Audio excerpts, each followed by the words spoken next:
Oh, hello my friends. Welcome back to the channel. Hope you are enjoying the videos. So please like, share and subscribe. Hey guys, the target for this one will be the almost same as previous part. That is 100 views and 10 likes, but also 10 comments. Next part will only come if the target is complete, so like, share and comment if you want the next part. Now, with that out of the way, let's get back to the story. In Volume 1, Resonance of the Heart, our MC Ethan somehow boarded the wrong train and came to Brynhildr Academy. Here, a new adventure began in his very simple life. He found himself in the tangled and mesmerizing mess of magic, conspiracies, and relationships. Just as he got the hang of the things in the academy, he found himself in a life-threatening situation during his first mission and entered the Nexus along with Lily to save themselves. With this begun their new adventure in the Nexus. In the Nexus, a series of events led Ethan to know more about his legacy and his origins. He also found himself getting closer with Lily, eventually leading them to marry and consummate the marriage in the lands of Alastair. When the time to return finally came, Sebastian also joined them in their return, back to the future, and with their return ends the Volume 1. Now the story continues. After entering the Nexus that would send them back to their own timeline, Ethan and Lily found themselves standing in a plaza of a bustling city. To their surprise, none of the people around them seemed to have noticed that they materialized out of thin air. Not even one gave the two of them a sidelong glance. Suddenly, a boy who seemed to be around 6 to 8 years old spoke happily. "Look, Mother, it's the Tide Bringer and his wife," the little boy said as he pointed in the direction of Ethan and Lily.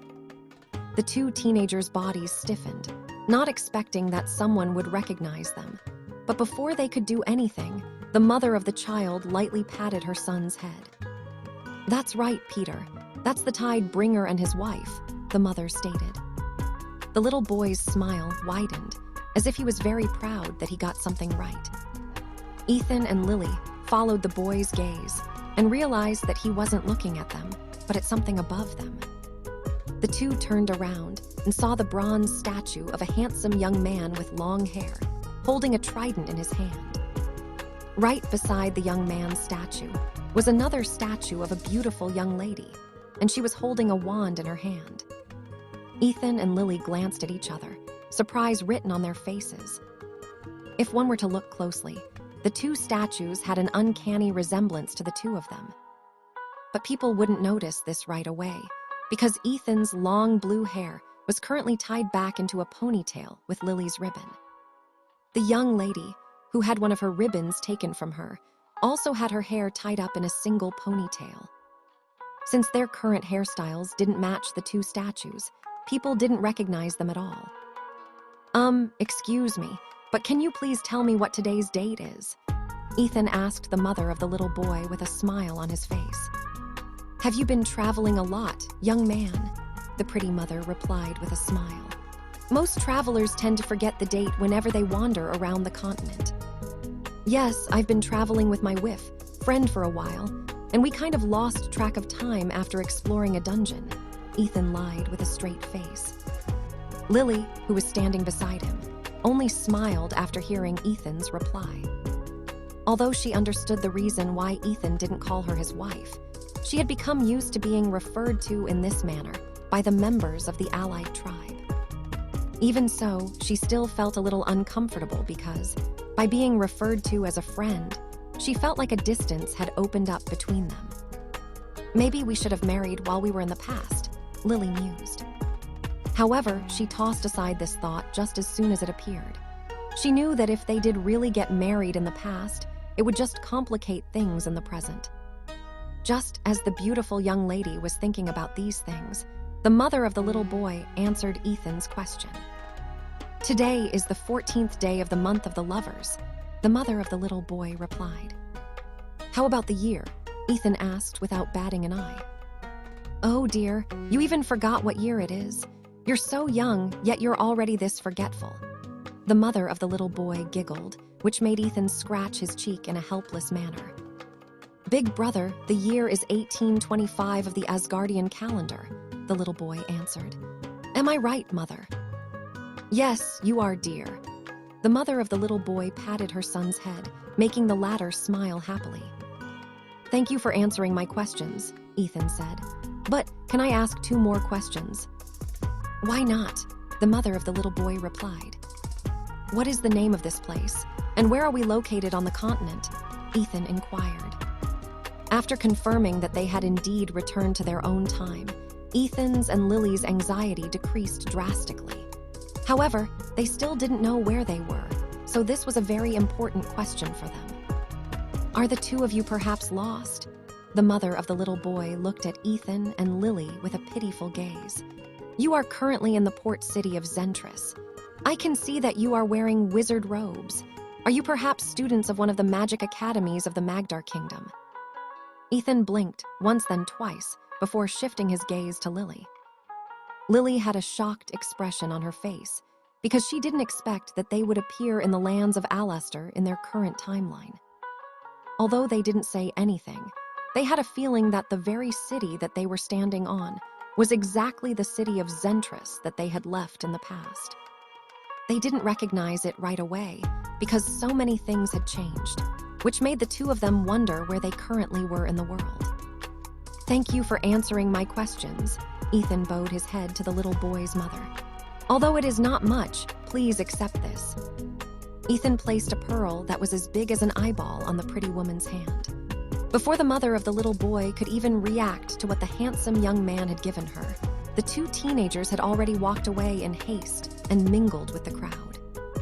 A few minutes later, the 2 entered an antique store that sold maps. They needed to know where exactly they were in the world. Only then could they start searching for the shortest route that would bring them back to Brynhildr Academy. Fortunately, the shop had the thing that they wanted, and the 2 teenagers looked at it with serious expressions on their faces. The map they had was incomplete, but it showed them a place that they were familiar with. The islands of Thetis, Ethan muttered. It's so far away. The old man, who had sold them the map, looked at the 2 teenagers with a curious gaze. Are you 2 planning to go to the islands of Thetis? The old man asked. That will be a very long journey on a flying broom. Those islands are at least 4,000 miles away from here. 4,000 miles. Ethan could feel a headache about to come his way. However, the old man's next words made the handsome young man look at him as if he were an angel. Fortunately, you don't have to travel that far using a broomstick, the old man chuckled after seeing Ethan's depressed expression. I have been to the island of Thetis in the past, and it took me nearly 3 weeks to get there by using the teleportation gates in the major cities. The only difficult thing is that you will need to travel a few days in between by broomstick. You'll have to go through other cities before reaching any city that has a teleportation gate connected to the island of Thetis. If only I had the money, I could have cut the travel time by half, but alas, I was saving my money for marriage. The old man looked in the distance as if remembering something bittersweet. However, his journey towards memory lane was cut short with Ethan's request. Sir, can you please tell us the places we need to visit in order to get to the island of Thetis faster? The old man arched an eyebrow after hearing Ethan's request. You want to know the shortcut? The old man asked.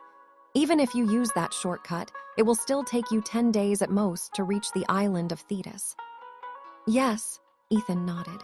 We need to arrive at our destination as swiftly as possible. The old man played with his beard as he looked at Ethan and Lily, who were looking at him with a pleading gaze. All right, the old man replied. He then took a scroll and picked his quill. After dipping it in ink, he wrote the places that they had to go to in order. The shortcut is not exactly a shortcut. In order to get to that place, you need to cross the sea. Only wizards and witches who are experienced in long-distance flights would dare to use this route. Otherwise, it is not recommended. You need to cross the Middle Sea and land at the island Cyprian. From there, you will take the teleportation gate and go to. The old man told Ethan and Lily everything he knew about the route that they should take, and the 2 listened with rapt attention. When the old man finished writing his reminders, he gave the scroll to Ethan for safekeeping. "I wish the two of you luck," the old man said as he patted Ethan's shoulder. "Godspeed on your travels." Similar to what Ethan gave to the mother of the little boy, he also gave a pearl to the old man, and the latter's eyes widened in shock. Ethan and Lily left the place before he could go after them to return the gift that the young man had given him. What he didn't know was that Ethan had hundreds of pearls that were even bigger than the one he gave the boy's mother and the old man. After reaching a part of the docks where there weren't any people around, Ethan and Lily removed their wizard robes and smiled at each other. "Let's race," Lily said with a smile. "You're on," Ethan grinned. The two teenagers both jumped into the water at the same time. As soon as Lily was a few meters deep underwater, her legs transformed into a mermaid's tail, allowing her to swim at a very fast rate. After drinking Ethan's blood, as well as taking in his essence, Lily gained the ability to transform into a mermaid, allowing her to move unhindered in any body of water. Ethan, on the other hand, simply pointed his trident forward, and he sped forward like a sailfish under the water. With their current speed, it would only take them 3 to 4 hours to cross the Middle Sea and reach the island of Cyprian. When that time came, they'd at least be a little closer to home. The body of a young lady glistened with sweat as she moved her hips at a steady pace. Her seductive sighs echoed across the room. The young man's hand groped her breasts, and his lips showered the nape of her neck with kisses, eliciting a loud moan. A minute later, the young man's hand moved downward to hold her waist, supporting his lover who seemed to be nearing her limit. The young beauty arched her body as she held onto the young man's shoulders. It was as if she was offering her body to him, which he happily accepted. Tracing the line of her cleavage with his tongue, he moved to suckle her right breast. With his free hand, he playfully pinched the pink tip of her left breast, making Lily whimper. An hour after sunset, the two of them finally reached Limburg town, which was only a few hours away from Brynhildr Academy by broomstick. When Lily felt that their long journey was about to end, she wanted to spend a little more time with Ethan. Because of this, she took the initiative to suggest for them to spend the night in Limburg town and return to the academy in the morning. Ethan, who was also feeling the same way as Lily, agreed. They had been away from the academy for nearly 2 months, and they knew that delaying their arrival by half a day wouldn't make a difference. After eating their dinner, the two locked themselves up inside their room and made love with each other as if this was their last day together. They had held back a lot during their journey, simply kissing and cuddling with each other. They were rushing to go back and didn't want to be too exhausted in the morning to continue their journey. Now that they were just a few hours away from the academy, the love and lust that they had been holding back finally burst forth. They sought each other's body. They craved each other's lips. Although they were a bit tired from their journey, nothing stopped them from consummating the feelings that had only grown stronger with each passing day. Lily's body shuddered before another seductive moan escaped her lips. She could feel Ethan's seed spurting deep inside of her, and it filled her with bliss. The two then cuddled on the sofa without separating from each other. Ethan felt very comfortable being inside Lily, so he didn't bother to pull out. He simply hugged the beautiful lady and allowed her to wrap her arms around his head as she panted for breath. Both of them basked in the afterglow of their lovemaking, enjoying this intimate moment together. This was their 4th round, and sensing that Ethan was still raring to go inside of her, Lily helplessly sighed. She couldn't help but be impressed by her lover's performance and stamina. "You're lucky today is my safe day," Lily complained before cupping Ethan's face. "You better control yourself when we are back at the academy, you hear me?" Ethan smiled and pecked Lily's lips. "I hear and obey, princess." "When we get back, I don't want you to start chasing the skirts of other witches," Lily stated. "If you do." The beautiful lady moved her hand behind her back and grabbed Ethan's family jewels, making the latter smile bitterly. "Do I look like a womanizer?" "Yes." Ethan snorted and lightly slapped Lily's buttocks, which made the young beauty's face redden. She was certain that she wasn't some kind of masochist, but whenever Ethan did something like this, her body would heat up as if a switch of hers had been flipped. Perhaps it was due to the influence of Ethan's bloodline, or perhaps Lily had fallen deeply in love with him. Her tribe recognized the strong, so the young women would often choose the strongest warrior to become their mate. Lily was sent to Brynhildr Academy to look for a strong wizard in order to open a branch of magicians in their lineage.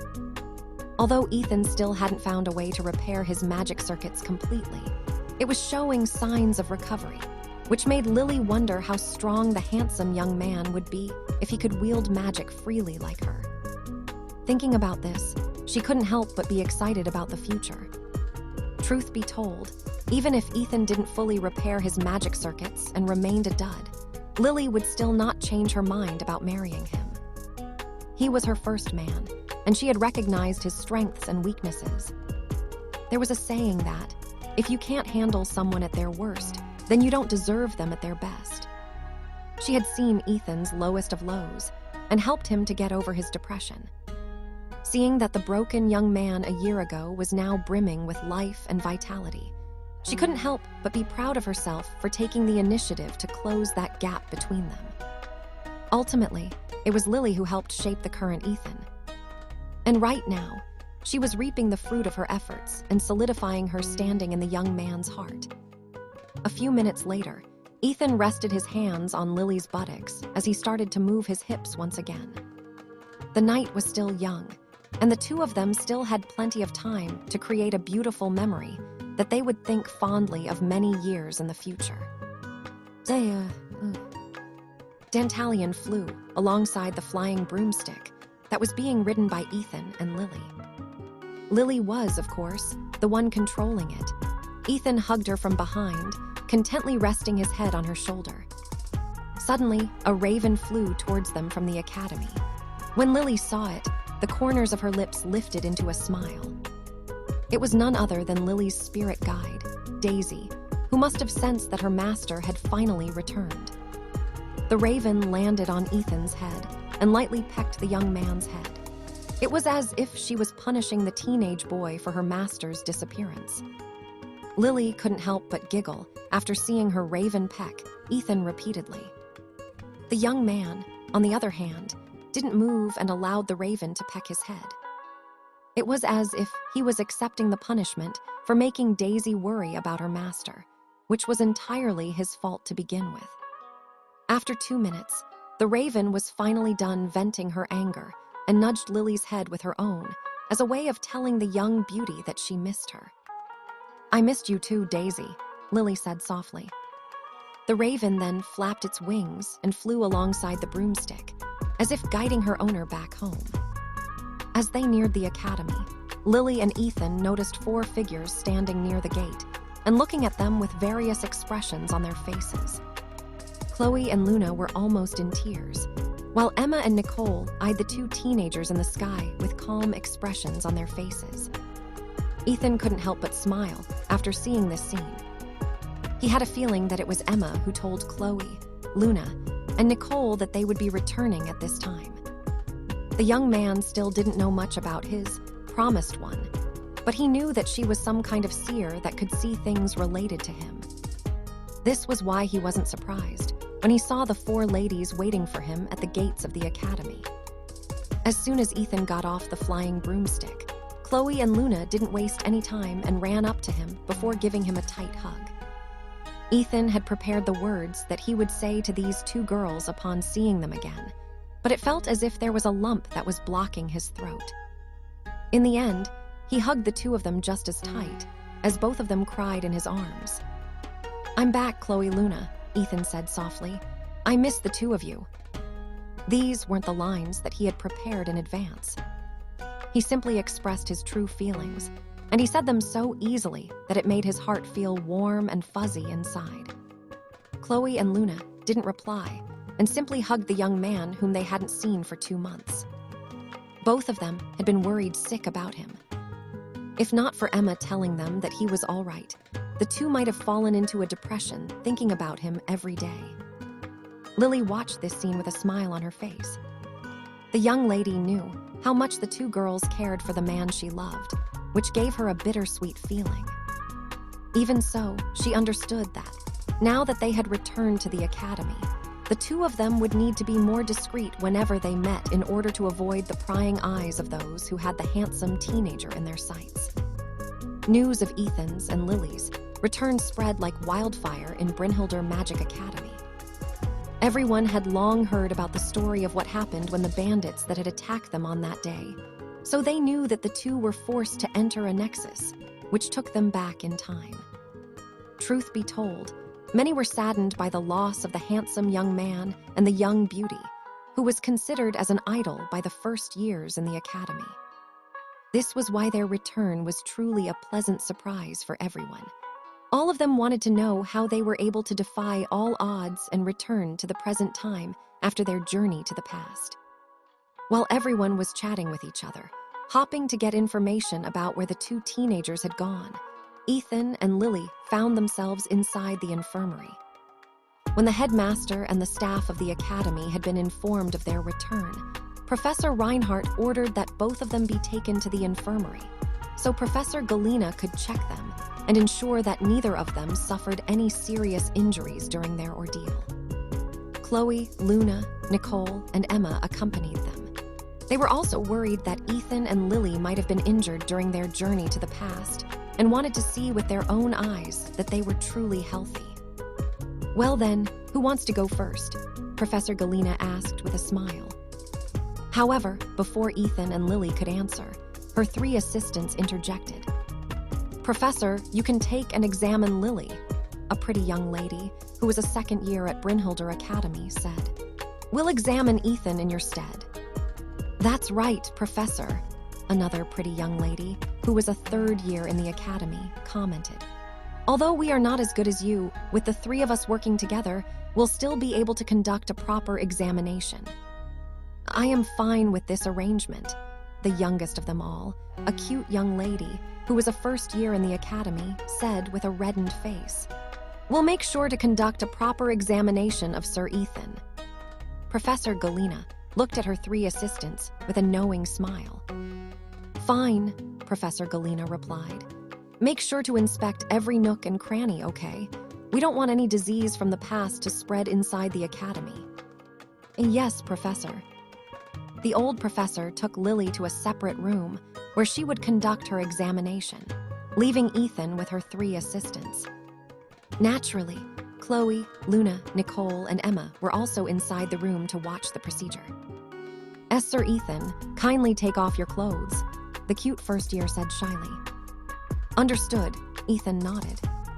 The young man took off his robe and inner shirt, which he handed to Emma, who had come forward to take them from him. However, the assistant librarian froze in place after her gaze landed on Ethan's body. It was as if she had seen a glimpse of paradise, which made Ethan wonder what was wrong. Wow! The oldest of the three assistants couldn't help but swallow her saliva after seeing Ethan's perfect body that seemed to have been sculpted by the gods themselves. He's totally my type, the second-year assistant muttered as her gaze wandered all over Ethan's body, as if she were licking him with his eyes. The youngest of the three didn't say anything, but it seemed like she had fallen into a trance. A moment later, she approached Ethan with a dazed look on her face and raised her hand to touch his chest. Amazing, the cute first year said softly. If it's you, Sir Ethan, I don't mind getting married. Her words broke everyone out of their daze, and the two assistants hurriedly approached Ethan and started to touch him all over. Is this really a man's body?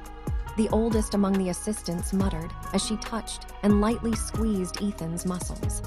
Why does it look different from the other guys we've helped treat in the past?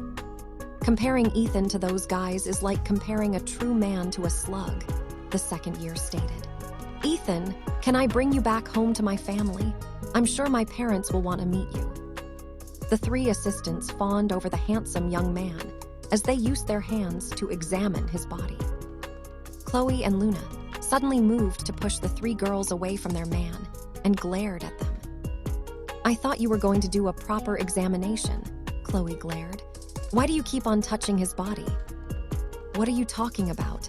the oldest among the three asked back. "We are conducting a proper examination and making sure that he is fine. How can we find out if there is something wrong with him if we don't touch him?" "That's right," the second year stated. "It's not like we are touching him because we want to. Don't get the wrong idea. A proper examination requires human touch," the youngest replied with a flushed face. "Do you really think that we should just shove a potion in someone else's mouth and say that the examination is done?" The three assistants countered Chloe's question with facts that were hard to refute. Even so, Chloe didn't back down and crossed her arms over her chest. "If you are going to conduct a proper examination, do it properly," Chloe stated. "If you do anything inappropriate, I'll ask Professor Galena to examine Ethan instead." "Tusk." The three assistants clicked their tongues at the same time. They knew that Chloe was right, so they decided to properly examine Ethan this time around. Ethan, who was still holding onto his clothes, looked at Emma. The assistant librarian finally snapped out of her daze and took his robe and shirt and held them close to her chest. Nicole arched an eyebrow as she approached Ethan and looked at him from head to foot. She had sparred with the handsome young man many times, so this wasn't the first time she was seeing his naked upper body. The Ethan of 2 months ago was lean and toned, but it had changed a lot since then. His current body was truly manly and attractive that even Nicole had to admit that she was very impressed by it. She was also very tempted to touch it, but held back since there were other ladies in the room. The pink-haired beauty walked around, while looking at Ethan's body as if she were some kind of food connoisseur that was grabbing the delicious dish in front of her. However, as soon as her gaze landed on Ethan's back, she saw something quite peculiar. Without even asking for permission, Nicole pushed aside Ethan's long hair, which reached down to his waist, in order to get a better look at the thing that she saw on his back. "What happened?" Nicole asked as she traced Ethan's scar. "Who did this to you?" Chloe, Luna, and Emma, who were in front of Ethan, immediately went to see what Nicole was talking about. When they saw the long scar that stretched from Ethan's shoulder blade down to his waist, all three of them almost stopped breathing. Who? Chloe stuttered as she went to touch the scar with her hands. "Who did this to you? I'll kill them." Luna was also very upset when she saw Ethan's injury. From the look of it, the cut must have been very deep, and it was a miracle that the young man even survived the injury. "Don't worry," Ethan replied without turning around. "That person is already dead." The three assistants, who also stepped around to see Ethan's back, gasped when they saw the scar. "Does it hurt?" the cute first year asked. "Sometimes this kind of injury still hurts from time to time, especially during winter. Don't worry, we will remove it for you. The professor has a potion that can remove scars like this." Ethan turned around and smiled at the cute lady, making the latter's heart skip a beat. "It doesn't hurt," Ethan replied. "Also, I'd like to keep this scar. I'd appreciate it if you don't remove it from my body." "Are you sure?" the oldest of the three assistants asked. "It looks scary. Girls might not like it when they see such a thing." Ethan nodded. "I'm sure. I'd like to keep it with me as a memento of my travels to the past." Seeing that Ethan was firm in his decision, the three assistants no longer insisted and resumed their examination. They took out their wands and lightly tapped Ethan's body while chanting some spells. They were looking for strains of diseases that might have accompanied him to the present world. Fortunately, they didn't find anything, which made them breathe a sigh of relief.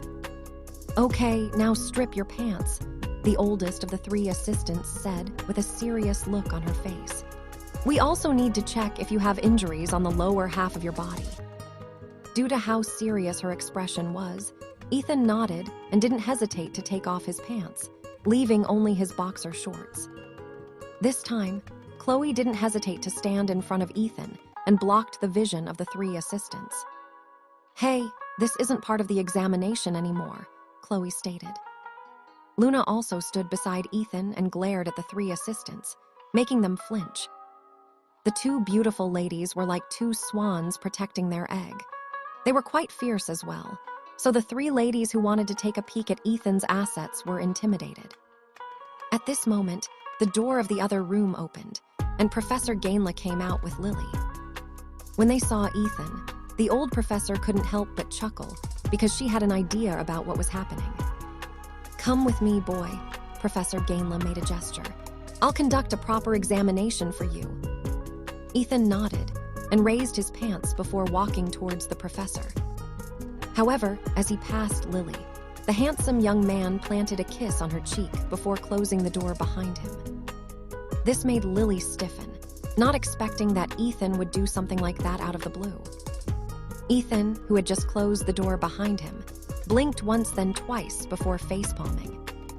He had completely forgot that they were no longer in the past, and that he should refrain from doing the things he did with Lily on a daily basis. "It's nice to be young," Professor Gainla commented before shaking her head with a smile. "Okay, playtime's over. Let's do the examination." Ethan nodded and pretended not to hear the noise that was coming from the other side of the door. Deep in his heart, he apologized to Lily and wished that his lover would be able to smooth things out for his sake. "What's the meaning of that?" Chloe asked. "What is your relationship with Ethan?" When she saw Ethan kiss Lily's cheek, she felt like something very important to her had been stolen away. The handsome young man had done it so naturally, and Lily didn't make any move to stop him from kissing her. She had known Ethan most of her life, and she knew that he wouldn't casually kiss a girl so easily. Even she, who had been with him the longest in the academy, had only recently started kissing him, and that was only done to replenish his magic power. So when she saw Ethan kissing Lily as if he had done it several times before, she felt an ache spreading inside her chest. Lily, who also realized that she should have stopped Ethan from kissing her, sighed in her heart. They had spent more than a year together, and she had done more than just kissing with the handsome young man. She had gotten so used to being intimate with him that a simple peck on the cheek was nothing to her. This was also Ethan's line of thought, and kissing Lily had been ingrained in his subconscious mind for a very long time. Simply put, this act was like a muscle memory for Ethan.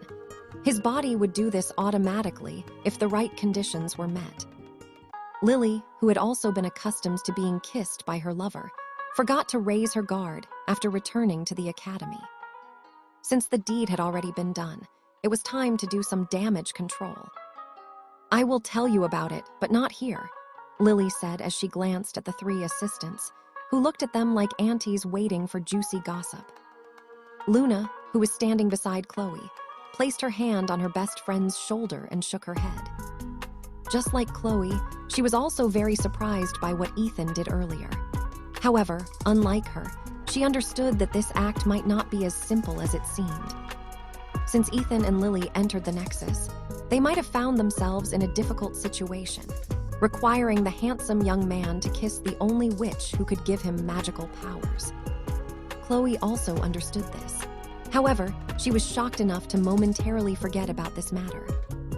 Nicole, who saw something very interesting, couldn't help but smile. She treated Lily as her one and true rival in the academy. When Lily was kissed by Ethan, she noticed that the former didn't react negatively, proving that she didn't mind being kissed by him. Also, Nicole didn't miss the fact that Lily's expression softened considerably after Ethan kissed her. This meant that his gesture was something she found endearing, which made the pink-haired beauty very curious about their relationship. Emma, who was watching this from the side, smirked internally. "Now you know how I feel whenever I see you two together," Emma thought. This was the same feeling that she experienced whenever she saw Ethan holding hands with Chloe. Even now, she felt envious of the close relationship between the two cousins who weren't related by blood. When the three assistants realized that the juicy gossip wouldn't be spilled with them around, they decided to confront Lily and ask her personal questions like what she and Ethan had done while they were together. Lily didn't say anything, and simply waited for Ethan to finish his examination. It was one thing to explain everything to Chloe and Luna. It was another to explain it to 3 random girls who had no relationship with her or Ethan. She couldn't be bothered to answer these questions, especially since it could cause rumors to spread. But I'm sure that even if I don't see anything, rumors are going to spread, Lily thought. Ethan and I need to have a proper talk about this later. Several minutes later, the door opened and Professor Galena appeared with Ethan following behind her. Aside from the scar on Ethan's back, both of you are perfectly healthy, Professor Galena said. It's nice to be young. This time, Ethan and Lily didn't react and kept calm expressions on their faces. After placing her glasses on the table, Professor Galena told the 2 teenagers to head to the headmaster's office and report to him what exactly had happened to them. Ethan and Lily had already seen this coming and were prepared for it. Emma returned the young man's clothes, and the latter thanked her before putting them on. When he was done, he and Lily left the infirmary to head to the headmaster's office. Of course, Chloe, Luna, Nicole, and Emma followed the 2 of them. While they were walking down the hallways, they felt countless stares land on their body. Ethan and Lily, who were used to this kind of attention, walked without showing any hint of anxiety on their faces. It was at that moment that a familiar person, alongside his cronies, blocked their path. Well, if it isn't Ethan, Langston said with a smile. I'm not going to lie to you. I wished you would remain trapped in the past. The mere thought of seeing you again in this academy makes my skin crawl. Filthy dud, you don't belong to this place. Ethan smiled. More than a year had passed since he last saw Langston. Back then, he was quite annoyed with this guy because of how arrogant and condescending he was. Now that he was back, he surprisingly found Langston's attempt to mock him quite cute. Nice to see you again, Langston, Ethan replied as he lightly patted the blonde boy's shoulder. See you later. Without another word, Ethan walked past the handsome young man, which surprised not only Langston and his cronies, but also the students of the academy who thought that there would be another magical duel between them. They thought that Ethan would be offended by Langston's provocation and immediately challenged him to a duel. The way the blue-haired boy handled it was something they didn't expect, and for some reason, they found it quite mature and attractive. Lily, who saw this, chuckled internally. Ethan had been through a lot in the lands of Alistair. If Langston's childish taunts could trigger him, then everything that the Tidebringer had gone through on his journey to the past would have been for naught. I like this new Ethan, Chloe muttered. He's so cool and so manly. Luna nodded as she lightly pulled her best friend's hand so that they wouldn't be left behind. She had also felt that Ethan was a little more mature than he was in the past. Luna didn't want to admit it, but the current Ethan was like a completely different person. Not only had his hair grown long enough to reach his waist, but his steps were also firm and radiated confidence. For some reason, she had the strong urge to sleep beside him like she did when she was having nightmares about the Wendigo. She wondered how it would feel to be wrapped in his embrace, which she had dearly missed for nearly 2 months. For now, Luna set this matter aside because she was still waiting for Lily's explanation. An explanation that would make Chloe and Luna speed up their plans, which had been put on hiatus when the handsome young man that they cared for had disappeared into the past. After they all arrived at the head office, Ethan and Lily entered the room, leaving Chloe, Luna, Nicole, and Emma outside. They simply waited for the pair to finish their talk with the headmaster. When Lily and Ethan got inside, they found 3 people waiting for them. They were none other than Professor Reinhardt, Professor Barrett, and Professor Ophelia. As Ethan's supposed sponsor, Professor Ophelia was in the office to hear the accounts of what happened to the teenage boy when he and Lily entered the Nexus. First of all, I am very glad that the 2 of you managed to return safely to Brynhilder Academy, Professor Reinhardt. When I heard that both of you were forced to enter the Nexus, I really thought that neither of you would be able to make it back. You should have seen how stressed the headmaster was 2 months ago, Professor Barrett commented. He had to deal with both of your families. The poor guy wasn't able to have a proper sleep for a week. Professor Barrett chuckled, reducing the tension inside the room. Very soon, news of your success in returning to the present will spread across Eastshire, Professor Ophelia stated. The Wizard Times will definitely send a few reporters here to try and get your stories. Do you wish for them to talk to you or not? I'll pass, Ethan replied in a heartbeat. Same, Lily answered. Professor Ophelia nodded. Understood. We will stop them from entering the premises of the Academy, but do take note that they will not give up. Those reporters can be very insistent at times. The professor smiled bitterly because she had her fair share of dealing with the Wizard Times, especially after she became a magistratus. I know that the two of you are still tired from your journey, but please take a seat. Professor Reinhardt waved his hand, and two cushy chairs materialized in front of the two teenagers. We want to hear what happened to the both of you after entering the Nexus. Ethan and Lily nodded before sitting down. The handsome young man took the initiative to tell everyone the story about their journey to the lands of Alastair. Naturally, he didn't mention anything about him being the Tide Bringer, simply mentioning the war between the Necromancer and the allied tribes euphemistically. When his story ended, the three professors asked a few questions. This interview lasted for a quarter of an hour, after which they allowed Ethan and Lily to return to their manors and rest. After the two left the headmaster's office, Professor Reinhardt waved his wand and created a soundproof barrier inside his room. According to a study about the experts in the magical field, when people enter the Nexus and return to the present, that means that they were fated to return, Professor Reinhardt stated.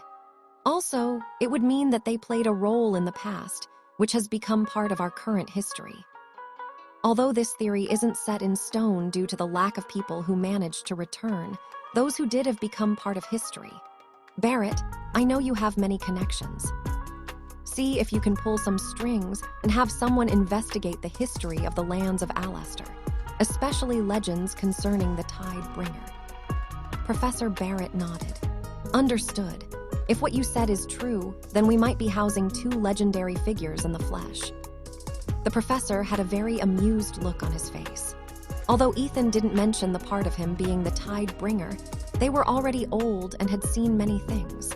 It was very easy to tell them if a person was lying or not and purposely hiding information from them. Professor Ophelia didn't say much, but she was also very curious if Ethan and Lily had indeed played an important role that had been carried over to the present.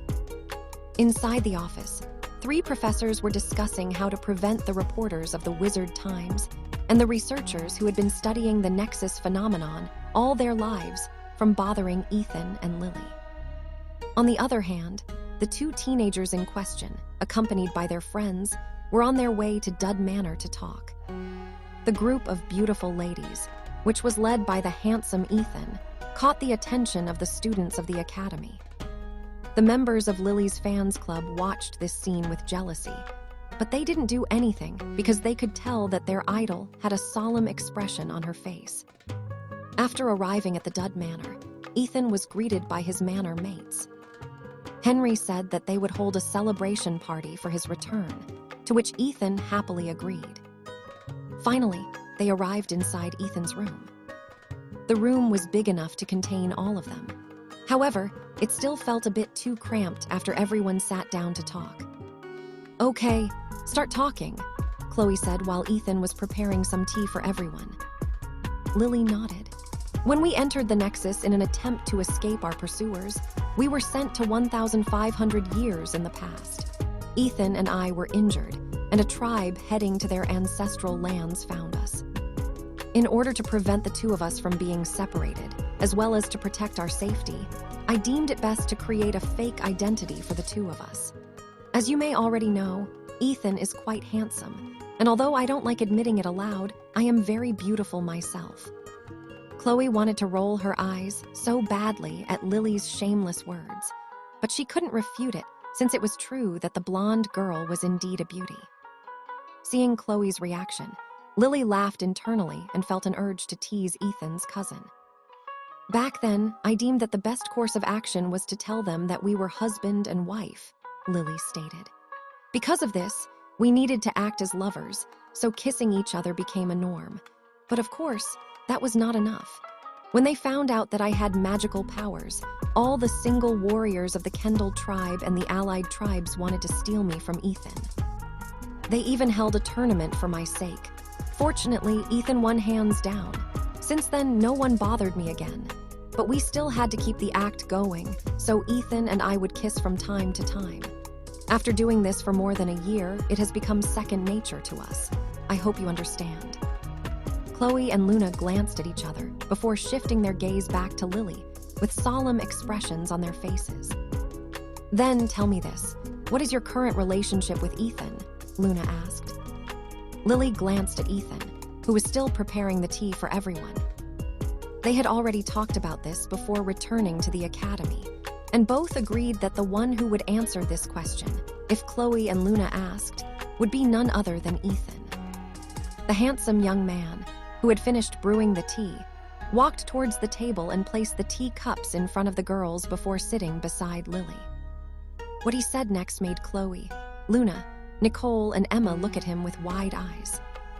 I intend to have 5 wives, Ethan stated, and Lily will be one of them. Chloe, Luna, Nicole, and Emma were very surprised by Ethan's declaration. He didn't even beat around the bush, directly stating that he intended to have 5 wives and that he had chosen Lily to become one of them. After nearly a minute of silence, laughter broke out inside the room, and it came from the person that everyone thought would take this as a laughing matter. Nicole, who had just finished laughing, eyed Ethan with an amused expression on her face. I didn't know that you had this much backbone, Nicole commented. The Ethan from 2 months ago would never say such a thing like this. He would probably be too insecure and too uncertain of himself to declare that he intends to have 5 wives. You must have experienced a lot in the past to say such a thing. Ethan met Nicole's gaze and smiled. We might have been gone for less than 2 months here in the present, but we spent more than a year in the past, Ethan said. At a time when life is filled with uncertainty, Lily and I became very close. If not for the fact that we still had many things left unsettled in the present and still have plenty of room to grow, we might have gotten married back in the lands of Alastair. Ethan said this clearly and firmly, making his intention to make Lily his wife known to the ladies in front of him. Chloe and Luna, who heard his words, felt as if their hearts were being pricked by a needle. A part of them regretted that they didn't act earlier to let Ethan know about their feelings. If they did, Lily might not have been able to take a lead in the young man's heart. Chloe lowered her head because she could feel the tears that were threatening to fall from the corner of her eyes. It shouldn't have been like this, Chloe thought. If only those bandits hadn't attacked us, things would have been different. Unlike Chloe, Luna didn't lower her head and continued to look at Ethan. She appreciated the fact that he didn't use sugary words to hide his relationship with Lily and that he admitted it straight. Although she felt a bit heartbroken, it wasn't as bad as how Chloe was feeling at the moment. Luna was a noble. She was raised in a family where her father had 2 wives, so although she felt hurt after hearing how deep Ethan's relationship with Lily was, she still was able to think properly. Ethan had stated that he intended to have 5 wives, and Lily would take one of those spots.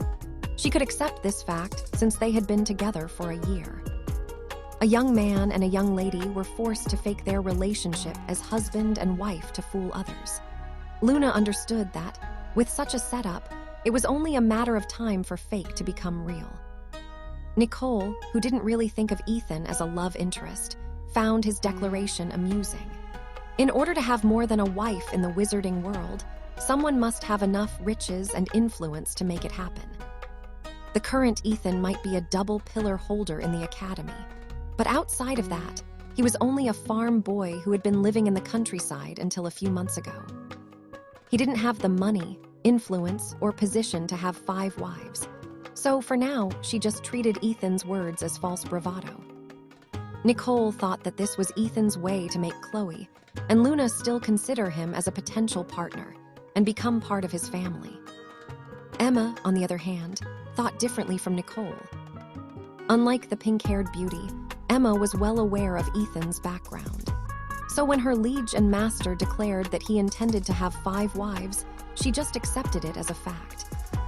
In fact, she was even thankful that Ethan wished to have only 5 wives. If Ethan only knew who he really was, then he would understand that he could have as many women as he wanted. But Emma didn't plan to tell him any of this until the right time had come. Having fewer women is good, Emma thought. Master doesn't have to be like his great-grandfather, who had over 100 wives and concubines.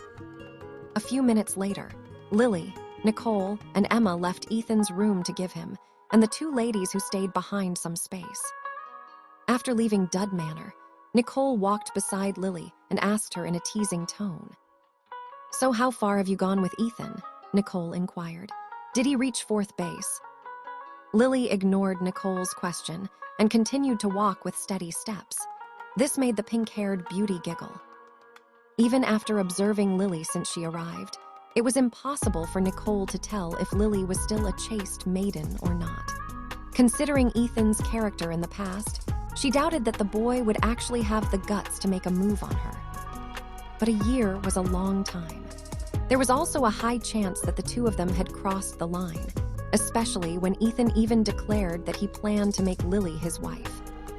However, as long as Lily didn't admit anything, all of this would just be speculation. In the end, Nicole just tossed this matter aside.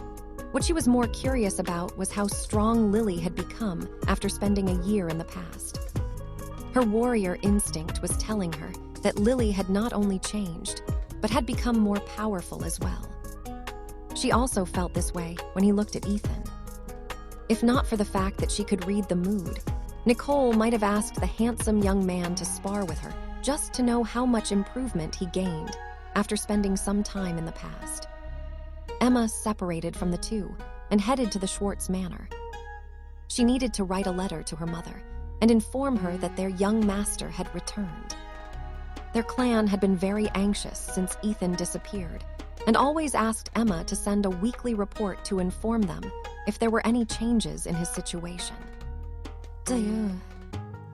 Meanwhile, in Ethan's room, Ethan held Chloe in his embrace as the latter buried her head in his chest and cried. Unlike Luna, she had been born into an ordinary family, and her father only had 1 wife. Simply put, she had the monogamous mindset instilled into her. Even so, she would go as far as to compromise to learn more about nobles and their relationships. Luna had told her that her father had 2 wives. Because of this, Chloe thought that it would be fine if she and Luna became Ethan's lovers and married him in the future. This was her limit, and she just couldn't see herself sharing Ethan with women aside from Luna, who was now her best friend. "I'm sorry if I hurt you," Ethan said as he gently patted Chloe's head. "But I also don't want to lie to you. It would be unfair for the feelings you have for me." Ethan knew that his cousin and Luna were starting to have feelings for him. He wasn't dense, and he was also troubled about this in the past. Similar to Chloe, Ethan initially had a monogamous mindset. He didn't even like the fact that he had to kiss random witches in order to absorb their magic powers. For him, relationships should be taken seriously, so he couldn't possibly kiss a girl without the intention of making her his lover. This was why he settled for fairies because, for him, fairies weren't human, so kissing them wouldn't make him feel guilty. Luna walked up to Chloe and hugged her from behind. She didn't know if her best friend's feelings for Ethan would change, but one thing was certain. Luna would be there to support her in whatever decision she was going to make, even if it meant that Chloe would bury her feelings for Ethan and look for another person to love. But if she had any say in it, she didn't want Chloe to remain heartbroken.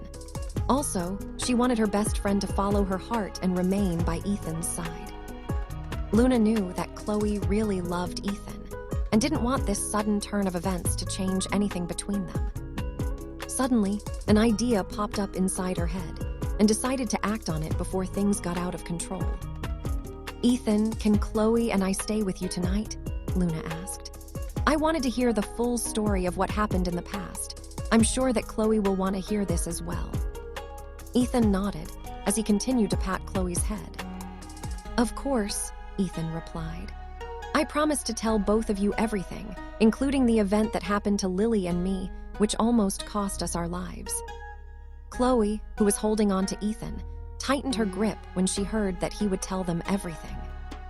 She had seen the scar on Ethan's back, and truth be told, she understood that such an injury was enough to kill a person. Although her heart was hurting, she wanted to know what truly happened to her cousin, whom she thought of every day while waiting for his return.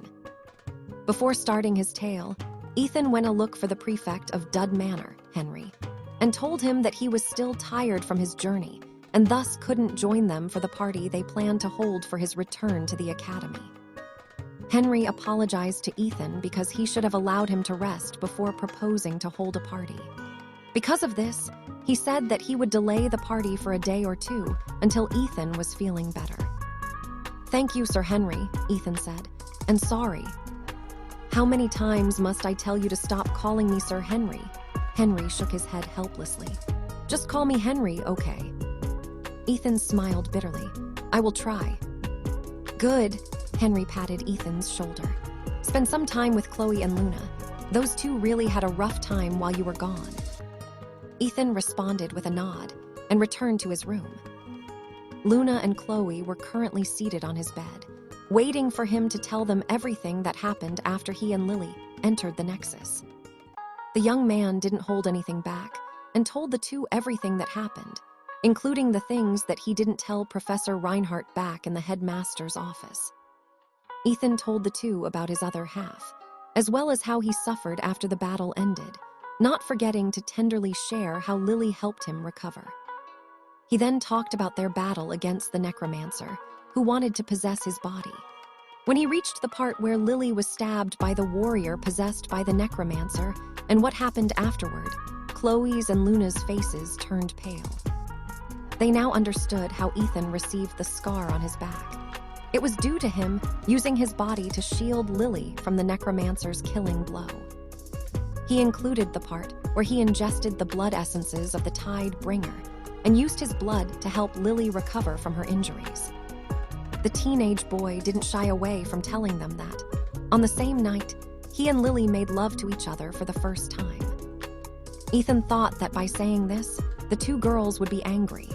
But contrary to his expectations, Chloe's and Luna's faces were flushed, and even the tips of their ears became red. After a few minutes, he continued his narration of the last battle against the necromancer. Ethan made sure to tell the two ladies that when the color of his eyes turned purple, the one who was in control of his body was his other half and not him. "My other half is a very arrogant and confident person," Ethan stated, "but I'm sure that he will not do anything to hurt you. However, that doesn't mean that you should trust whatever he is going to say. Treat his words with caution, okay?" The two young ladies nodded their heads in understanding and promised Ethan that they would be cautious when dealing with his other half. Ethan heard a snort inside his head, but he ignored it completely. He knew that his other half was very annoyed with how he talked about him, but he didn't care. Even though they were sharing the same body, he would not sit idly if his other half made any moves to harm the two ladies who were very important in his heart. The handsome young man then summoned the sea god's trident and asked Sebastian to momentarily reveal himself, surprising the two girls. The guardian of the city of Zentris then told Chloe and Luna what happened after the necromancer was defeated, how Ethan and Lily lived for more than a year in the past, and how the people in the lands of Alester revered them. When Sebastian finished his story, he returned to the gem embedded in the sea god's trident. "I'd appreciate it if you keep this a secret to everyone," Ethan said, as the trident returned to his left hand. "I only showed Sebastian to you because I trust the two of you with all of my heart." When Chloe and Luna heard Ethan's words, their expressions softened a bit as they nodded their heads. "With everything that happened between me and Lily, I wouldn't be able to call myself a man if I didn't take responsibility for her," Ethan stated. "Know that if the same thing happened to either of you, I would do the same." Ethan then closed his eyes and sighed. If I had known that Lily and I would be trapped in the past, I would have already confessed my feelings to the two of you before our missions started. The bodies of the two ladies stiffened after hearing Ethan's statement. They didn't expect the handsome young man to say such a thing, which caught them by surprise. "Chloe, Luna, I like the two of you very much," Ethan stated. "When I thought that I was about to die in the past, my greatest regret was that I was unable to tell both of you my feelings. Even before Lily and I became lovers, the two of you already held a special place in my heart. Even now, my feelings haven't changed. However, I do know that I have hurt the two of you with how things ended. But I will tell you this, I will not give up. I want our relationship to be more than friends and that of lovers. Even if it takes me years to make the two of you fall in love with me, I will do my best to make it happen." Deep inside his sea of consciousness, Ethan heard someone applauding him. "You sound so scummy right now that even I feel embarrassed to share the same body with you," Ethan's other half said in a teasing tone. "To be fair, this much courage is needed to make those two stay by your side. Being wishy-washy and just letting things go with the flow will make Chloe and Luna drift apart from you. In this regard, I commend your straightforwardness. But you could have worded it better, you know. Right now, you just sound like one of those second-generation nobles who promises girls that they will treat them well if they choose to marry you despite already being married." Ethan had no comeback for his other half's words. Indeed, he could have worded it better. He could have sugar-coated his words in order to make Chloe and Luna stay with him, using the feelings that they already have for him. But Ethan didn't want to do that. The teenage boy wanted to tell them straight what he felt, without using flowery words. If they still decided to leave him after he bore his heart to them, there was nothing he could do about it. At the very least, he did his best and told them his true feelings. The words of his other half were similar to Nicole's words. Right now, Ethan was a nobody. Sure, he was a double pillar holder in Brynhildr Academy, but aside from this title, he was a nobody. Ethan was a country bumpkin who had recently discovered magic and had no lands of his own. He was also not a noble, which many thought should be the first requirement to be able to have multiple wives and mistresses. Without power, money, and influence, he couldn't possibly make more than one girl happy. But he didn't give a damn. After everything that he had experienced in the past, he didn't want to have any more regrets. Most relationships end because of misunderstandings. It was one of the main reasons why lovers and even married couples end up drifting apart. No matter how big or small it was, the strain caused by it would gradually stack until it became unbearable. Ethan didn't want to have any misunderstandings between Chloe and Luna. He wanted them to know where they stood in his heart and how he felt about them. A few minutes of silence descended inside the room as Ethan looked at the two ladies who had lowered their heads and seemed to be deep in thought. "We will come back later tonight," Chloe said after a while as she lightly squeezed Ethan's hand. "Thank you for telling us everything." Ethan nodded before closing his eyes. Faint rustling sounds reached his ears, and he knew that the two ladies had stood up and were about to leave the room. However, it was also at that moment when Ethan felt a pair of hands wrap around his head and pulled him close to something soft. Ethan didn't open his eyes. He was already familiar with this feeling, so he didn't move, allowing Chloe to hold him tightly. "Regardless of what happens from here, know that I am very happy that you managed to return to us," Chloe said softly before planting a kiss on Ethan's head. "Thank you for coming back to us, Ethan." Ethan replied. A few seconds later, Chloe pulled back and left the room with Luna. The moment the door closed behind them, the handsome young man sighed deeply before looking at the ceiling of his room. He didn't know how his relationship with the two girls would change after his confession, but he hoped beyond all hope that all three of them would not drift apart from each other and be able to rekindle the feelings that they shared before Ethan's journey to the past. Later that night, Chloe and Luna returned to Ethan's room to sleep. The three of them shared the same bed, but Ethan could tell that there was now a distance between them. Luna slept on Ethan's right side, and Chloe slept beside her, leaving the angelic beauty sandwiched in the middle. Ethan could only sigh bitterly in his heart, but he didn't make any move to cuddle Chloe or Luna, thinking that doing so was inappropriate. He understood that Luna had taken this initiative to create a semblance of normality between the three of them, giving time for everyone to calm down.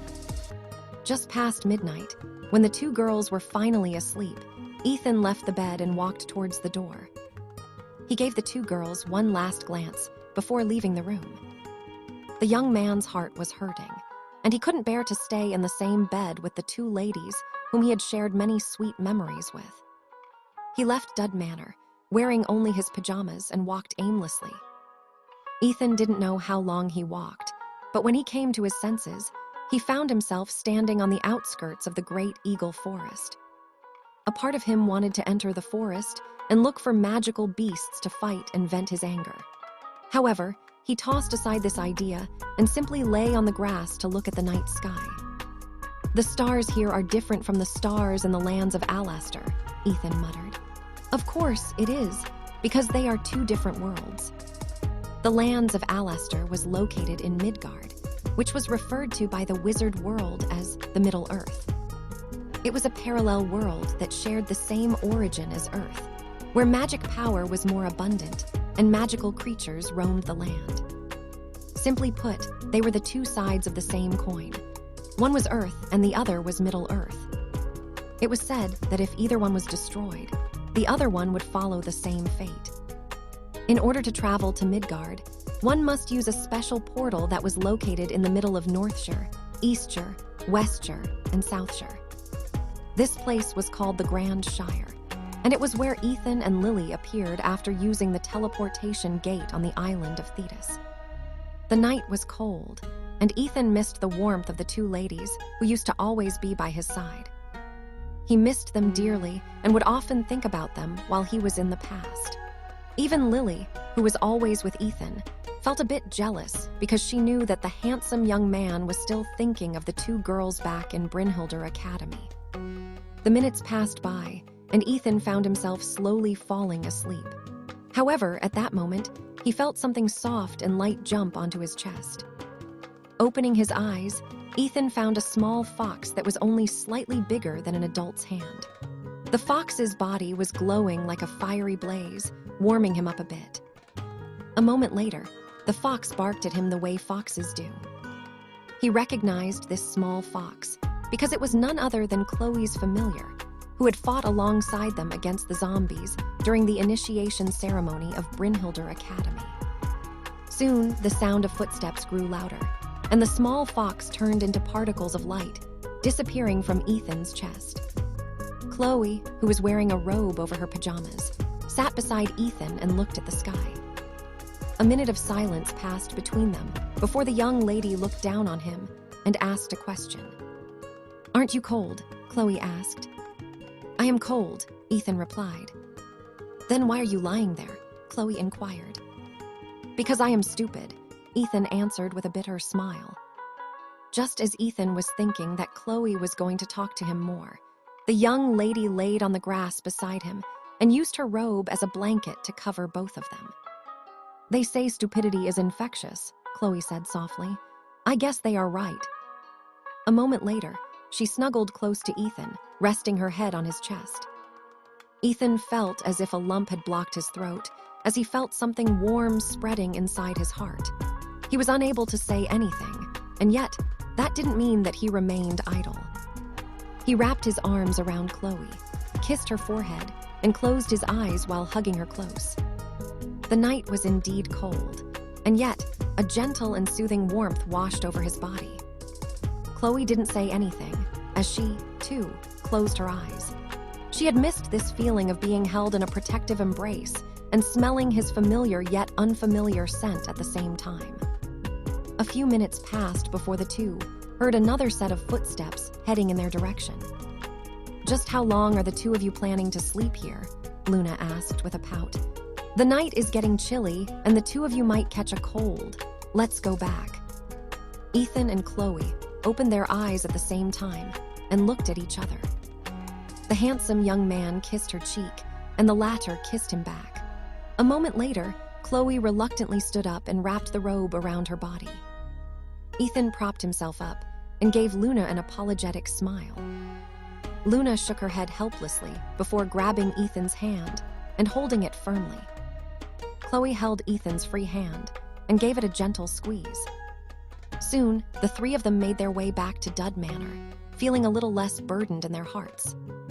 When they returned to Ethan's room, Luna asked Ethan to sleep in the middle of the bed, which the latter obeyed without question. The angelic beauty then laid down on his left side, while Chloe lay down on his right side. Both girls rested their heads on his shoulders, while his arms were wrapped around their waists, holding them close to him. Before closing his eyes to sleep, Ethan planted a kiss on both of their cheeks. A few seconds later, he was fast asleep. The anxiety he had carried after leaving the room was now gone, and the relief he felt with the initial closing of the distance between him and the two young ladies was the final nail in the coffin that allowed him to welcome sleep's embrace. Chloe and Luna glanced at the sleeping Ethan before looking at each other. As if coming to an understanding, both girls planted a kiss on his lips before they, too, fell asleep, while holding Ethan in their loving embrace. Faint sunlight entered the room through the windows, signaling the start of a new day. Soft sleeping breaths permeated the room as Ethan lay on the bed, awake but not moving a muscle, so that the two sleeping beauties beside him wouldn't awaken. The handsome young man looked at Chloe's and Luna's faces with a gentle gaze as he held them close to him. When he opened his eyes and saw the two young ladies sleeping beside him, he thought that it was another one of his dreams, which he always had back in the lands of Alastair. Fortunately, his memory of what happened a day ago returned to him, which made him breathe a sigh of relief. This wasn't a dream.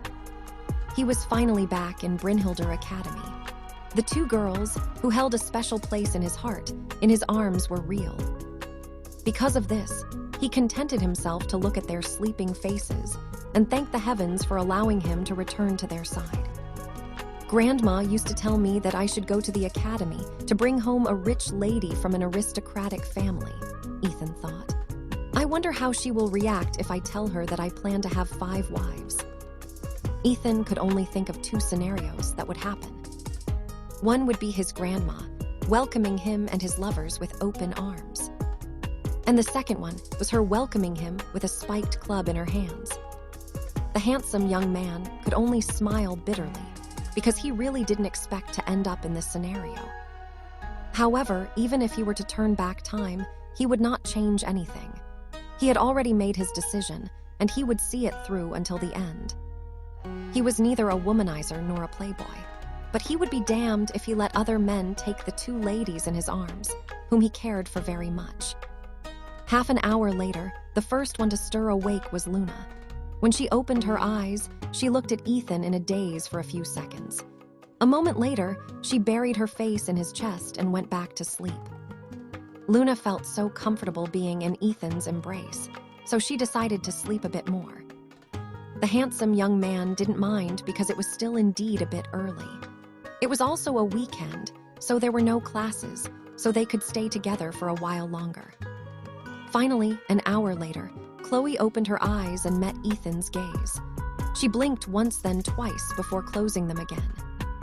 Similar to Luna, the young lady snuggled closer to him, which made him chuckle. Unlike Luna, who was truly asleep, Chloe decided to sleep again and stay in Ethan's embrace for a few more minutes. Whether it was real or not, Ethan didn't mind and allowed his cousin to do what she wanted.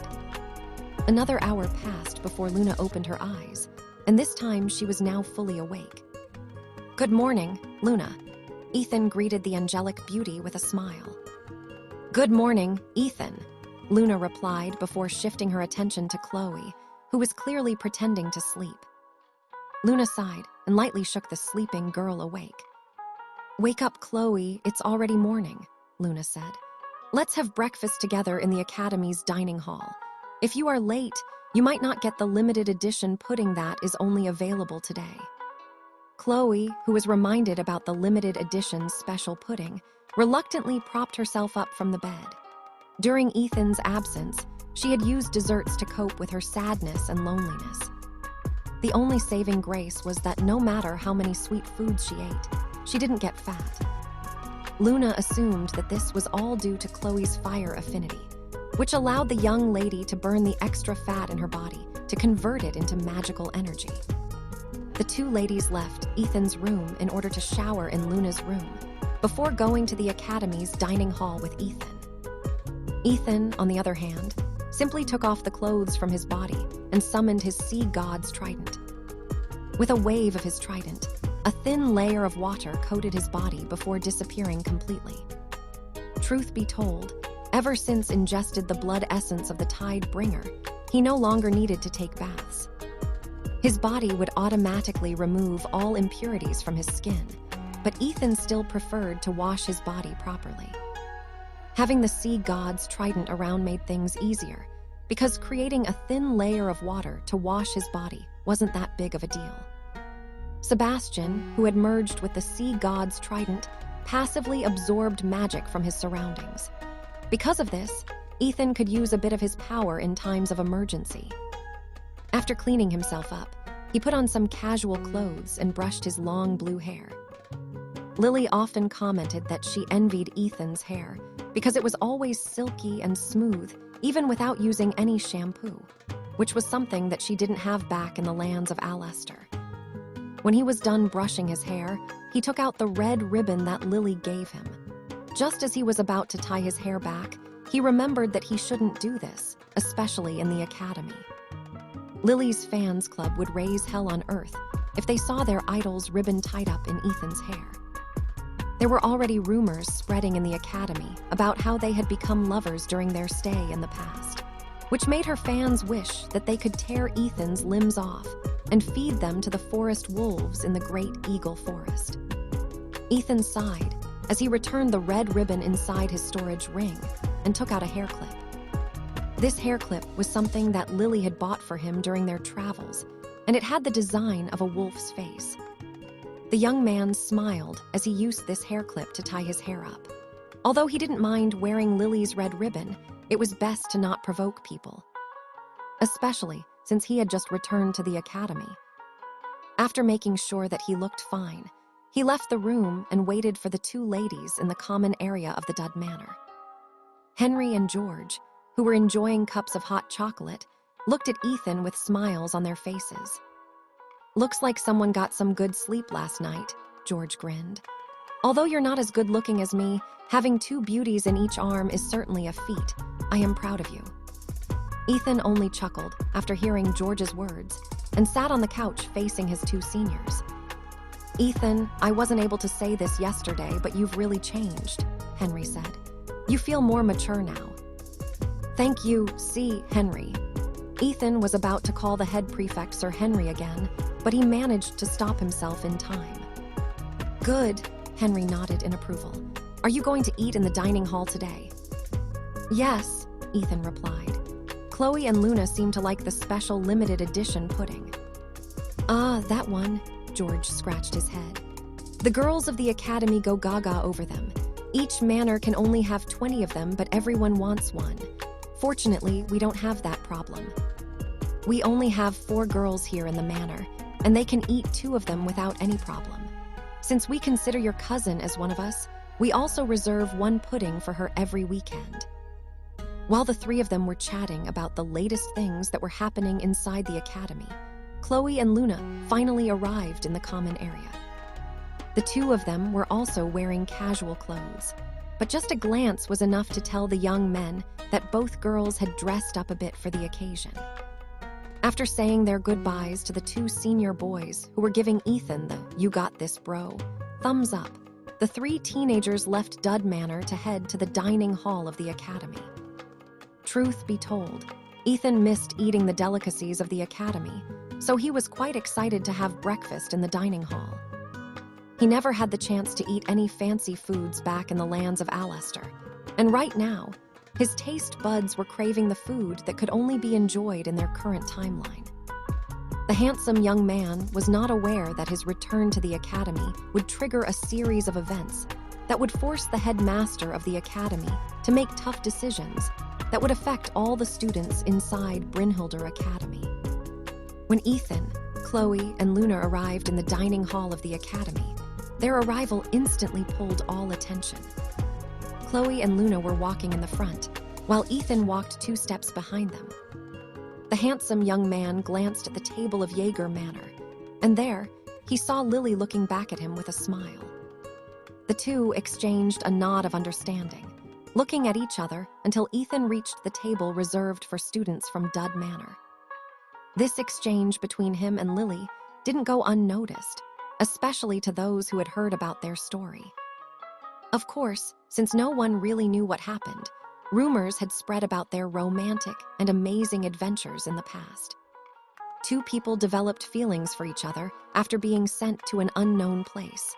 Their feelings for each other gradually grew until they became more than friends, and then lovers. Their bond only got stronger as they, together, overcame the obstacles that prevented them from going home. Some even speculated that their relationship had already reached 4th base, which was juicy gossip for the ladies of the academy. Of course, until either of them confirmed these rumors, the word spreading in the academy would be nothing but baseless imaginations. Ethan and Lily already had a plan as to how they'd deal with this situation. Avoiding each other was not an option since that would be too suspicious. Imagine spending tough times with someone where they had nothing but each other. After surviving and returning to the academy, was it really possible to cut off their ties? That would certainly raise eyebrows, making people think that the 2 of them were trying to hide something. People would find it easier to believe if they acted like close friends, because that would be more realistic. Although several people didn't like the idea of the adorable young lady being close to Ethan, they could find nothing wrong with this setup, because it was perfectly normal. After all, both of them must have relied on each other to return to the present.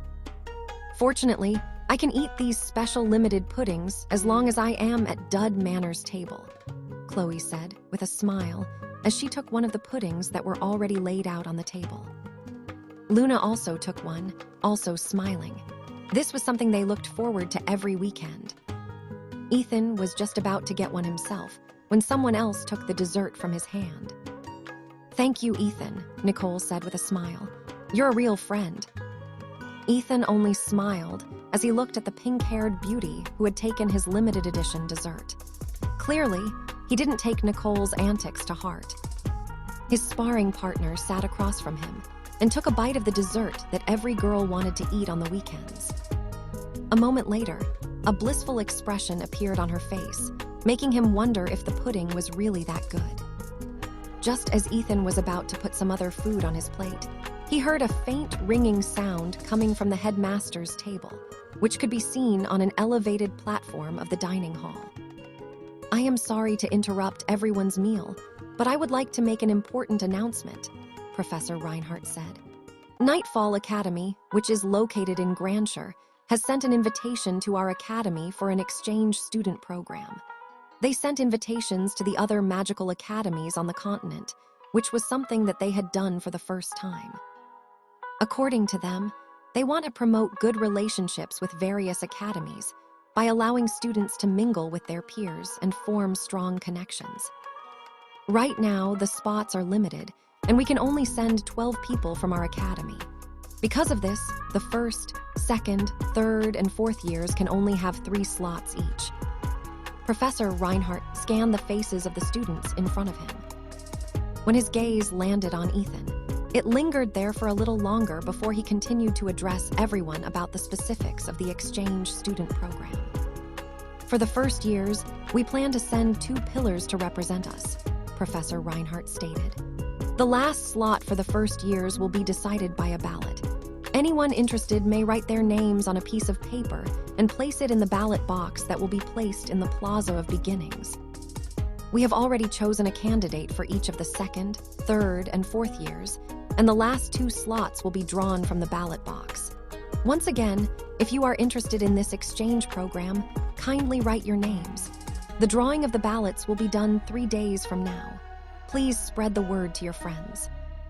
Chloe, Luna, and Nicole all looked at Ethan, who was casually putting food on his plate. Sensing their gazes on him, the handsome young man sighed and raised his head. "I'm not planning to join this exchange student program," Ethan stated. "I just got back, and I want to visit my grandparents this autumn break. I don't want to start another adventure anytime soon." Chloe, who had completely forgotten about the autumn break because of Ethan's disappearance, nodded her head in understanding. "It's been a while since I saw Grandma Agnes," Chloe commented. "Can I come with you when you visit them?" "Of course," Ethan replied. "Actually, I was planning to invite you and Luna to come with me to the countryside. I'm sure Grandma will be happy to see two young ladies accompanying me back home. She pestered me a lot about bringing back a rich noble's daughter before she sent me to the academy." Luna, who was seated on Ethan's left side, blushed after hearing the handsome young man's words. Chloe, on the other hand, just smiled because she could already imagine Ethan's grandma nagging him for not bringing home a young lady that she could brainwash into becoming the young man's wife. "Hey, aren't you going to invite me?" Nicole asked. "Why would I invite you?" Ethan arched an eyebrow. "Because we're friends. Maybe next time." "Wow," Nicole smirked. "Discrimination much?" Ethan only shook his head helplessly after hearing Nicole's comeback. He knew that the young beauty was only teasing him, so he didn't bite back. He had already talked to Lily about the autumn break and wished to take her as well to meet his grandparents, but Lily declined. She said that she needed to return to Southshire to see her parents because she was certain that they were worried sick about her. Also, she added that she would lay down the groundwork of introducing him to her parents, which Ethan took seriously. "Wait, if you are not going, does that mean that Kurt and I will have to go on that exchange student program?" Nicole frowned. "Yeah," Ethan smirked. "Have fun." I don't want to go." "Well, they needed 2 pillars. I'm a double pillar holder, so you and Kurt are the next best thing." Nicole glared at the handsome young man because he was making it sound like they were sacrificial lambs who would be sent off for slaughter. However, before Ethan could even take a bite of his food, he felt a hand rest on his shoulder, which made him turn his head behind. "Ethan, come to the office after breakfast," Professor Reinhardt said with a smile. "We need to talk." The headmaster didn't even wait for Ethan to give his reply before he left the dining hall with steady strides. For some reason, the handsome young man had a bad feeling about this, but he hoped that he was just overthinking things. After breakfast, Ethan made his way to the headmaster's office with a calm expression on his face. Although he had his doubts, he believed that Professor Reinhardt wouldn't choose him to be sent to Nightfall Academy, especially after returning to the academy. As he was walking to his destination, he noticed that some of the ladies would whisper to each other as he walked past them. Is his body really that good? "Yes, I am good friends with the assistant medic in the infirmary. She said that Ethan's body is finger-licking good." "That good?" "Also, he looks more mature now compared to before. Just look at the way he walks. It is filled with confidence. It's like he transitioned from a teenage boy to a man." "Do you think those rumors about him and Lily are true? Did they really?" "Well, if I were in Lily's place, I would definitely not mind doing it with him." "True, who can resist his charisma, that handsome face, long silky blue hair, as well as his rumored deity-like body? Sister, I'd definitely bring him home in a heartbeat." Ethan knew that the ladies were gossiping about him, but he pretended not to notice. There was simply nothing he could do about it. He really stood out from the crowd, and it made him feel weird being ogled by the young ladies of the academy, as if he was some kind of high-quality meat that was being sold in a butcher shop. After several minutes, he finally reached the professor's office and knocked on the door. "Enter." Professor Reinhardt's voice reached his ears, so he entered the room without any hesitation. "Take a seat, Ethan." Professor Reinhardt waved his wand and summoned a chair beside his table. "I'm sorry for calling you out so early today." Ethan nodded and sat on the chair that was offered to him. "I'm sure you already have an idea why I called you here," Professor Reinhardt said with an apologetic gaze. "But before you say no, please listen to my request first. You see, Nightfall Academy is the biggest and most influential magical academy in Grandshire. The members of the Eastshire royal family go there to study magic, and I believe that this exchange student program was instigated by the king himself. As to what their reasons are for hosting this event, I can only give you my guess. You see, there is an event that will be happening in Midgard in a few months, and it has something to do with the Great Wizard Tournament that is hosted every 5 years. Perhaps they are looking for candidates who will represent the Ease Thyre in that tournament. Ethan, the king personally sent me a letter asking me to include you in the delegation that I will be sending to Nightfall Academy. Ethan arched an eyebrow after hearing the headmaster's report. He couldn't understand why the king of the human magic kingdom would go out of his way to invite someone like him to participate in the student exchange program. Seeing his expression, Professor Reinhardt smirked. Ethan, they plan to send the best students to represent Eastshire, Professor Reinhardt explained. You are the only first year who can use partial resonance, so naturally, the king would have heard about your existence. Did you forget? There were many guests who came to watch the clash of manners. They saw your performance and immediately reported it to the king. In short, you are currently suffering from success. Congratulations. Ethan pinched the bridge of his nose before sighing. I just returned to the academy yesterday, Ethan replied. How did the king know that I made it back? Ethan, this academy has several wizards and witches that belong to noble families, Professor Reinhardt stated. The news of your disappearance with Lily cannot be hidden. Naturally, the royal family became aware of the incident. Perhaps they asked their connections here to keep an eye out for your return. What if I refuse? Ethan inquired. Well, that is your right. However, you will fall from the graces of the royal family, Professor Reinhardt answered. Although I believe that they wouldn't do anything underhanded to harm you, there might come a time when you will need their assistance. It never hurts to form a good impression. Their favors can also help you get out of tricky situations, especially when dealing with high-ranking nobles who don't like you. Ethan thought of Langston's family when he heard the headmaster mention high-ranking nobles who didn't like him. According to his friends, Langston's father watched the clash of manners, and he didn't look happy about his son's loss. Apples don't fall far from the tree, Ethan thought. I'm sure that the headmaster is referring to the Careducal family. After giving it some thought, the young man sighed before reluctantly nodding his head. When will we go to Nightfall Academy? Ethan asked. I still want to visit my grandparents in the countryside. Don't worry, you still have 3 weeks, Professor Reinhardt stated. Since the autumn break will start next week and last for a week, you have plenty of time to spend with your family. In fact, I will allow you to extend your vacation for 3 more days. If you want to bring someone with you to visit your grandparents, I will exempt them from their classes as well. The young man thought for a bit before nodding his head.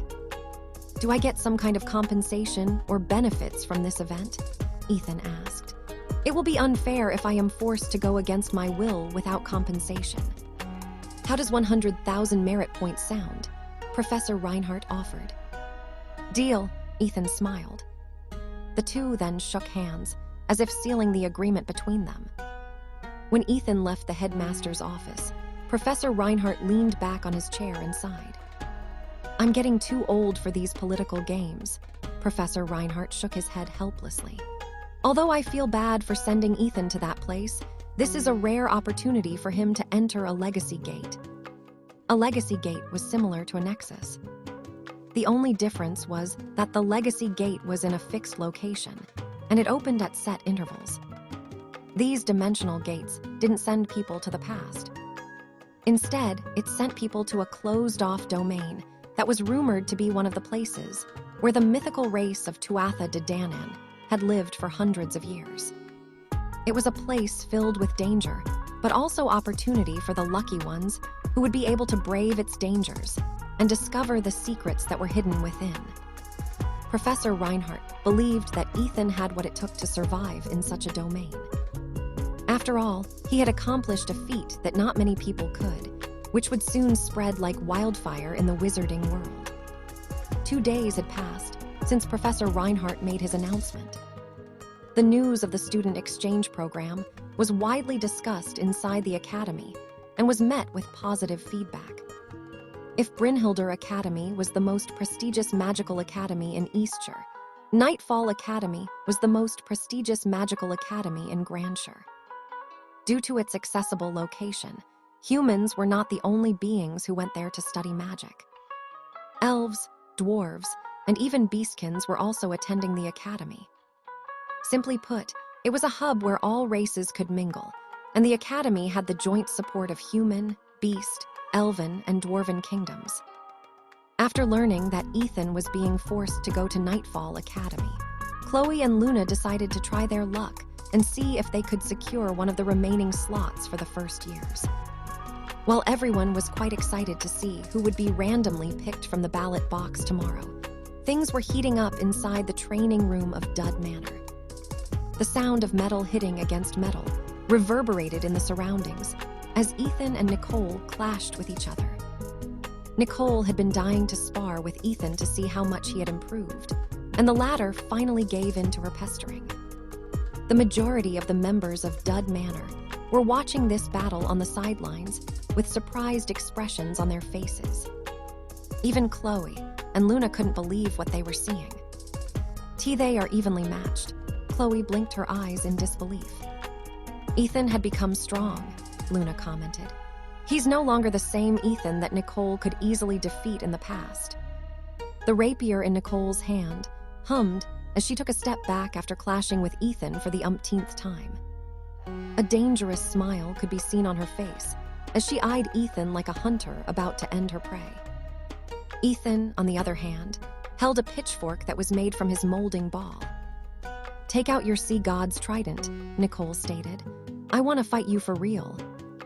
"Nicole, rein in your bloodlust," Ethan replied with a calm expression on his face. "This is just a spar, not a battle of life and death." The smile on Nicole's face widened as if she didn't hear Ethan's words. This time, her sword glowed faintly as she imbued it with magic power. Since Ethan didn't want to fight her for real, she would force him to fight her for real. Nicole unleashed a flurry of sword thrusts at the teenage boy, which the latter dodged and deflected. Seeing that the young beauty had no intention of stopping, Ethan decided to counterattack and swung his pitchfork sidewards. Since his weapon had a longer reach, Nicole was forced to jump backward, but that was a mistake. Ethan stopped his strike midway and closed the distance between them in a heartbeat, while Nicole was still trying to stabilize her form. A moment later, Nicole found herself lying on the floor, staring at the ceiling in disbelief. "He used a feint against me," Nicole thought. "Ethan can now use feints against me." After closing the gap between them, Ethan used a palm strike, taking advantage of the fact that she still hadn't regained her balance. Ethan's palm strike was more like a push rather than a strike, containing just enough power to make Nicole fall to the ground without hurting her. That was so cool. Chloe couldn't stop herself from jumping in place after seeing such an amazing performance from her cousin. "I didn't know that he improved this much after returning to the academy." Yes, a faint blush could be seen on Luna's face as she looked dreamily at Ethan. "He's amazing." Since she already liked Ethan, seeing him perform so well made her heart skip a beat. Nicole was arguably one of the strongest first years in the academy, proficient in both sword techniques and magic. Seeing the handsome young man emerge victorious against someone like Nicole made everyone in Dud Manor look at the blue-haired boy in a new light. "Are you okay?" Ethan asked as he offered his hand to help Nicole stand up. Nicole accepted the gesture and pulled herself up. She then looked at Ethan with a serious expression on her face. "Ethan, let's fight for real," Nicole stated. "A pillar battle like what you did with Langston. Fight me in the arena." "Sorry, but I'll pass," Ethan replied. "I am not interested in pillar battles." Nicole clicked her tongue after hearing Ethan's reply. She still wanted to spar with him, but her opponent had already stored his weapon inside his storage ring. It was not honorable to attack an unarmed person. As a knight, Nicole couldn't bring herself to do it despite her strong desire to fight Ethan. However, just as Ethan was about to exit the training ground, Henry approached him with a smile. "Ethan, fight me," Henry said. "Oh, great, another battle junkie," Ethan smiled bitterly. "But I'm also curious to know how I match up against the strongest student of the academy." After pondering for some time, Ethan reluctantly nodded his head to accept Henry's request to do battle with him. Nicole, who had been rejected by Ethan earlier, didn't seem to be angered by the handsome young man's reply. In fact, it made her feel excited. Although she wasn't the one who was going to fight Ethan, she was also very keen to see him fight against the head prefect of Dud Manor, whom many considered to be the strongest student of the academy. "Ethan, I'll say this before we start," Henry stated. "I'm only going to fight you with a third of my strength. If you manage to force me to use more than that, it will be your win." Ethan blinked once then twice before nodding his head. He understood that Henry was giving himself a handicap, so he decided to see how he would fare against a third of the head prefect's overall strength. "Are you ready?" Henry asked as he summoned a silver dagger in his hand. "Ready."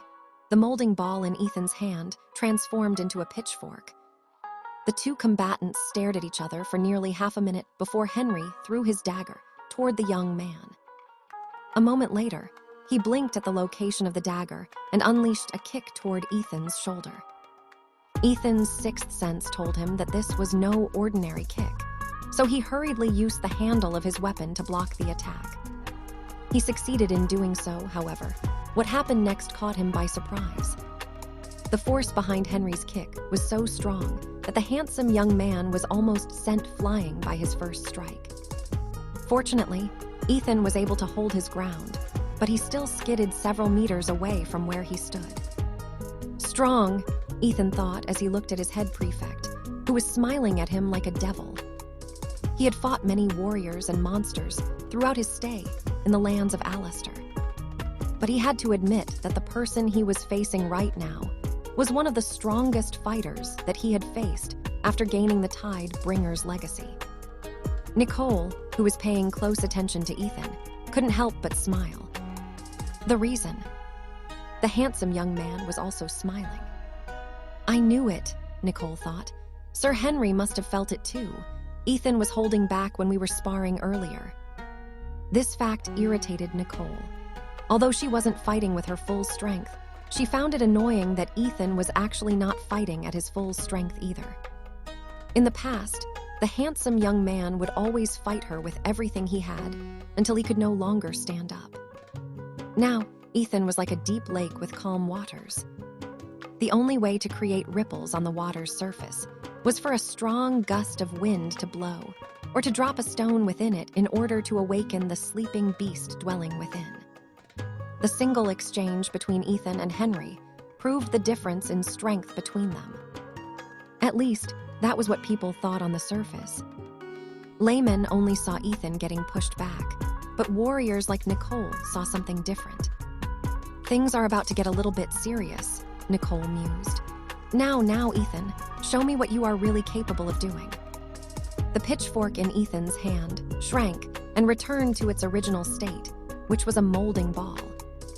Henry didn't attack and simply waited for Ethan to finish whatever he planned to do. Similar to Nicole, he wanted to know just how strong Ethan had become after returning from his adventure in the past. "Henry, do you know how to swim?" Ethan asked as the trident emblem on his left hand glowed faintly. The sea god's trident then appeared in Ethan's hands and extended until it was as long as a spear. Ethan's body glowed faintly as the power of the spell, Magna Amplifico, boosted his body's overall strength. "A little," Henry replied. "Why?" "Just asking." Ethan smiled as he took a fighting stance. "Shall we?" "Of course." Henry smirked as he held the silver dagger in his hand. The two stared at each other for nearly half a minute before shooting out at the same time. The floor of the training ground cracked as the two clashed against each other. The head prefect was no longer holding a silver dagger in his hand and attacked Ethan with a silver sword. He thought that this was enough to end the battle, but to his surprise, Ethan was unmoved by his sword strike. "Are you sure you're still human?" Henry asked in a teasing tone. "It is nearly impossible for an ordinary human to withstand a blow from me, even if I'm only using a third of my strength." "Last time I checked, I still am," Ethan replied. "How about you, head prefect? Are you still human?"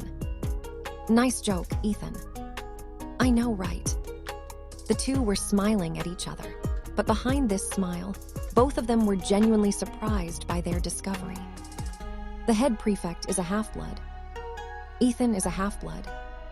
These were the thoughts that appeared inside their heads after they both realized that they were not able to overpower each other with the current strength that they were using. The two exchanged blows repeatedly as sparks flew in all directions every time their weapons clashed. New cracks kept on forming in the floor, but the magical enchantment of the training ground fixed these deformities within seconds. After 10 minutes, both combatants backed away, and Henry looked at Ethan with satisfaction. "Looks like the Nightfall Academy is in for a surprise," Henry stated. "Okay, let's stop here. I can't win against you using only a third of my strength." "Good," Ethan said as he opened and closed his right hand. "My hands are already numb." Henry chuckled as he walked towards Ethan and patted his shoulder. "You won't win against me in a battle of raw strength," Henry whispered. "But if you use magic, you might just win." Ethan didn't say anything and simply smiled at the head prefect of Dud Manor. Deep inside, he was wondering who would win between the two of them if they fought with their lives on the line. Sebastian, who was communicating with the young man through their connection, had told him a startling fact about Henry. He has a giant's bloodline. That's why he has superhuman strength. That was what Sebastian had told him, and it made Ethan realize that if Henry could use magic, he would be nearly unbeatable. Not only was the head prefect almost immune to magic, but he also had superhuman strength. This deadly combination was what gave him the title of Mage Slayer, as he was the bane of all wizards and witches. But Ethan had a feeling that if they really fought for real, the chance of him beating Henry was 50-50. But this was only his assumption. Henry didn't use his full strength against him, while Ethan didn't use his full powers against the head prefect. In short, both of them were still holding back. There was a possibility that if they truly unleashed their true potential, the entirety of Dud Manor would be destroyed. "I guess both of us are no longer ordinary humans," Ethan thought. Just as he was about to walk towards Chloe and Luna, he suddenly felt something hot start to spread throughout his body. "I overdid it," Ethan sighed. "This is bad." During his battle with Henry, Ethan subconsciously tapped into the power of the Tidebringer's legacy. Although he didn't use magic, the deity's blood inside his body would show its effects whenever Ethan needed its power. To put matters into perspective, Ethan's current strength was similar to getting the buff of Magna Amplifico twice. This performance-boosting spell couldn't be stacked, but in Ethan's case, it was possible. This was his default strength when the power of the Tidebringer activated automatically, making him stronger than an ordinary human. But this influx of power had a side effect. Although this side effect wasn't life-threatening, it was still somewhat uncomfortable for Ethan. Since his body didn't have any magical powers at the moment, he was feeling a bit lethargic. This state would last for half an hour, or until he had kissed a witch or any demi-human creatures with magical powers. Of course, there was an alternative quick fix to this problem. Ethan took the magical bracelet from his storage ring, which served as his magical battery. After putting on the artifact, the heaviness in his body disappeared, and he could move easily like before. As long as Ethan had magic power in his body, he wouldn't encounter any side effects. This was why he would only activate this deity-like power of the Tidebringer after kissing Lily, or when the magical battery he had was fully charged. Henry, who had left the training ground, returned with a mischievous smile on his face. "Ethan, you have a guest," Henry said. Don't worry. As the head prefect of the manor, I have given her permission to freely enter this place. The handsome young man grinned as his gaze landed on the cutest first year in the academy. Hello, everyone, Lily said. Can I borrow Ethan for a bit? There is something I need to tell him in private. Chloe and Luna looked at Lily with complicated looks on their faces. After learning the full story of what happened to her and Ethan in the past, both girls couldn't help but feel envious of the time they had spent together. Even so, they had already accepted that Lily was one of Ethan's lovers now. The two young ladies also wanted a chance to talk to Lily about things regarding Ethan. Fortunately, she had come to Dud Manor on her own, saving them time to find ways to contact her. Once she was done conversing with Ethan, they planned to have a proper talk with her. Understood, Ethan replied. Let's go to my room. Lily nodded before giving Chloe and Luna a wink as she exited the training ground with Ethan. The two of them hadn't talked for the past few days, and frankly, the cutest girl in the academy was missing her husband and wanted to spend some time alone with him. Inside Ethan's room, Lily sat on Ethan's lap and looked at him with an affectionate gaze. I missed you, Lily said softly. I missed you too, Lily, Ethan replied. The handsome young man then wrapped his arms around her waist before pressing his lips to hers. The two shared a long, sweet kiss, baring their feelings for each other. When the kiss ended, Lily rested her head on Ethan's shoulder, and his arms were still holding her close to him. How are you? Ethan asked. Did your fans club miss you? Jealous? Lily asked as her hand lightly caressed Ethan's chest. A bit. Good. Lily smiled as she closed her eyes, enjoying Ethan's warmth and presence. It had been several days since they arrived at the academy, yet they never had a chance to be with each other behind closed doors.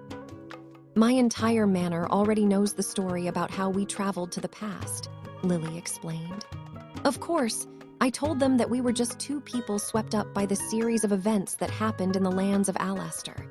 I didn't tell them that you were the tide bringer. I only told them that you were his sidekick.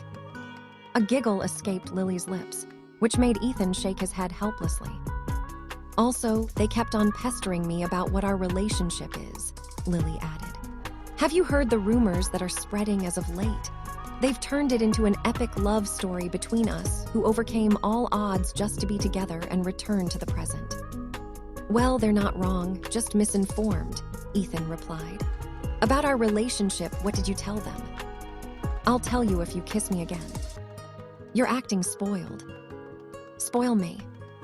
Ethan smiled and obeyed, kissing the cutest girl in the academy thrice to make her happy. I told them that we are more than friends but less than lovers, Lily answered, satisfied with Ethan's kisses. Also, I told them that you confessed to me and said that I would only accept you as my lover once you become a magistratus. Ethan sighed. You're making things more complicated. Well, if I told them that you never made a move on me, wouldn't that make our relationship more suspicious? Lily asked back. Also, my honor and dignity would have taken a hit if I told them that you didn't fall for my charm. I can't let that happen. In everyone's eyes, I am the cute and popular Lily. I can't ruin my image. I guess I will just have to punish you then, Ethan said with a devilish smile on his face. I should have asked to meet you outside the academy. Lily smiled bitterly. I didn't bring extra underwear, and there are two witches trying to eavesdrop outside of this room, so we can't do anything too intimate. Next time, I will ask my raven to send you a message to meet up at Limeburg town. Ethan nodded. Sounds like a plan. Both knew that they couldn't spend too long talking in private, because there were eyes following Lily's every move in the academy. Tell me, have you talked to Chloe and Luna about us? Lily inquired. This was one of the reasons she had come to visit Ethan. She hadn't met with him for the past few days out of consideration, so that he'd have enough time to sort out his feelings with the two young ladies who had always been with him. I did, Ethan replied. How did Chloe react? Lily asked. Did she hate you? I'm guessing she did. As for Luna, she is a noble, so she will be more understanding. Men with influence, power, and money tend to have more leeway when it comes to the number of lovers they can have. Unfortunately, you don't have those things right now. Ethan nodded in agreement. He was just a country bumpkin, and right now, he neither had influence, power, nor money. The money he received from the academy as a monthly stipend was good, but compared to the money that the nobles in the magical world had, it was a pitiful amount. As for power, well, his power had conditions attached to it, so he couldn't say that he was powerful. Influence, aside from being handsome and being able to use partial resonance, he still hadn't formed connections with powerful magical families who could help him in his time of need. Chloe didn't like it, Ethan replied. Even now, I think she has her reservations. However, she told me that she wanted to talk to you with Luna. Oh, since she wants to talk to me, then it means that she is considering it. Lily chuckled. You are loved, Ethan. I'm glad I took your first. Well, I took your first too, so I have to take responsibility. And you will. Otherwise, my father will skin you alive. He can be a bit scary, you know. The two talked as they cuddled with each other while being mindful of the time.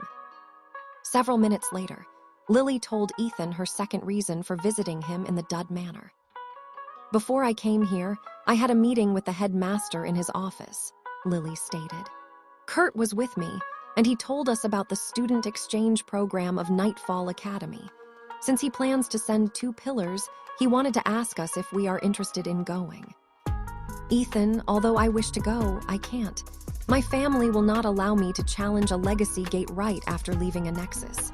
They can be overprotective at times, but they only wish the best for me. I'm sorry, but I can't go with you. Lily's tone was sad. Clearly, she'd been meaning to spend more time with Ethan, especially after developing their relationship in the lands of Alastair. How about Kurt? Ethan asked. Did he agree? No, Lily smiled. He said that he didn't want to be in the same group as you. It seems he still carries a grudge after you defeated him in the Clash of Manners. Is he even the type of person who carries a grudge? Ethan asked with genuine curiosity. The young lady pondered for a bit before shaking her head. No, Lily answered. He does seem too casual about it. I think he's just too lazy to care about the student exchange program. So that leaves only one other candidate.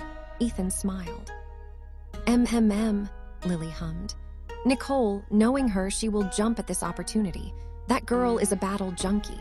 That's also why I avoid her like a plague. Ethan chuckled because he wholeheartedly agreed with his wife. Just an hour ago, Nicole was pestering him to have another spar with him. If not for the fact that he had spent the year constantly training and fighting against monsters and warriors in the lands of Alastair, he wouldn't stand a chance of winning against her. But now it was different. Ethan had overcome some of his weaknesses, as well as gained a bit of maturity during the war against the necromancer. This was why his view on things changed. Just like how he dealt with Langston when the latter taunted him. The past, Ethan might have challenged him in a duel just to prove a point. However, the current Ethan could see the bigger picture and had the confidence to handle this sort of thing with grace. Well then, I need to go and talk to my future sisters, Lily said before pecking Ethan's lips thrice. We need to create countermeasures to screen the last 2 women that will join our family. Also, we need to create a surefire way to prevent you from cheating on us. Very well, Princess, Ethan replied. Make sure to lock this prince in a cage. Don't worry, we will tie you to our bed with ropes if we have to. Just do things in moderation, okay? Lily giggled before reluctantly standing up to walk towards the door. Her time was up, and in order to prevent future problems, it was necessary for her to talk to Chloe and Luna.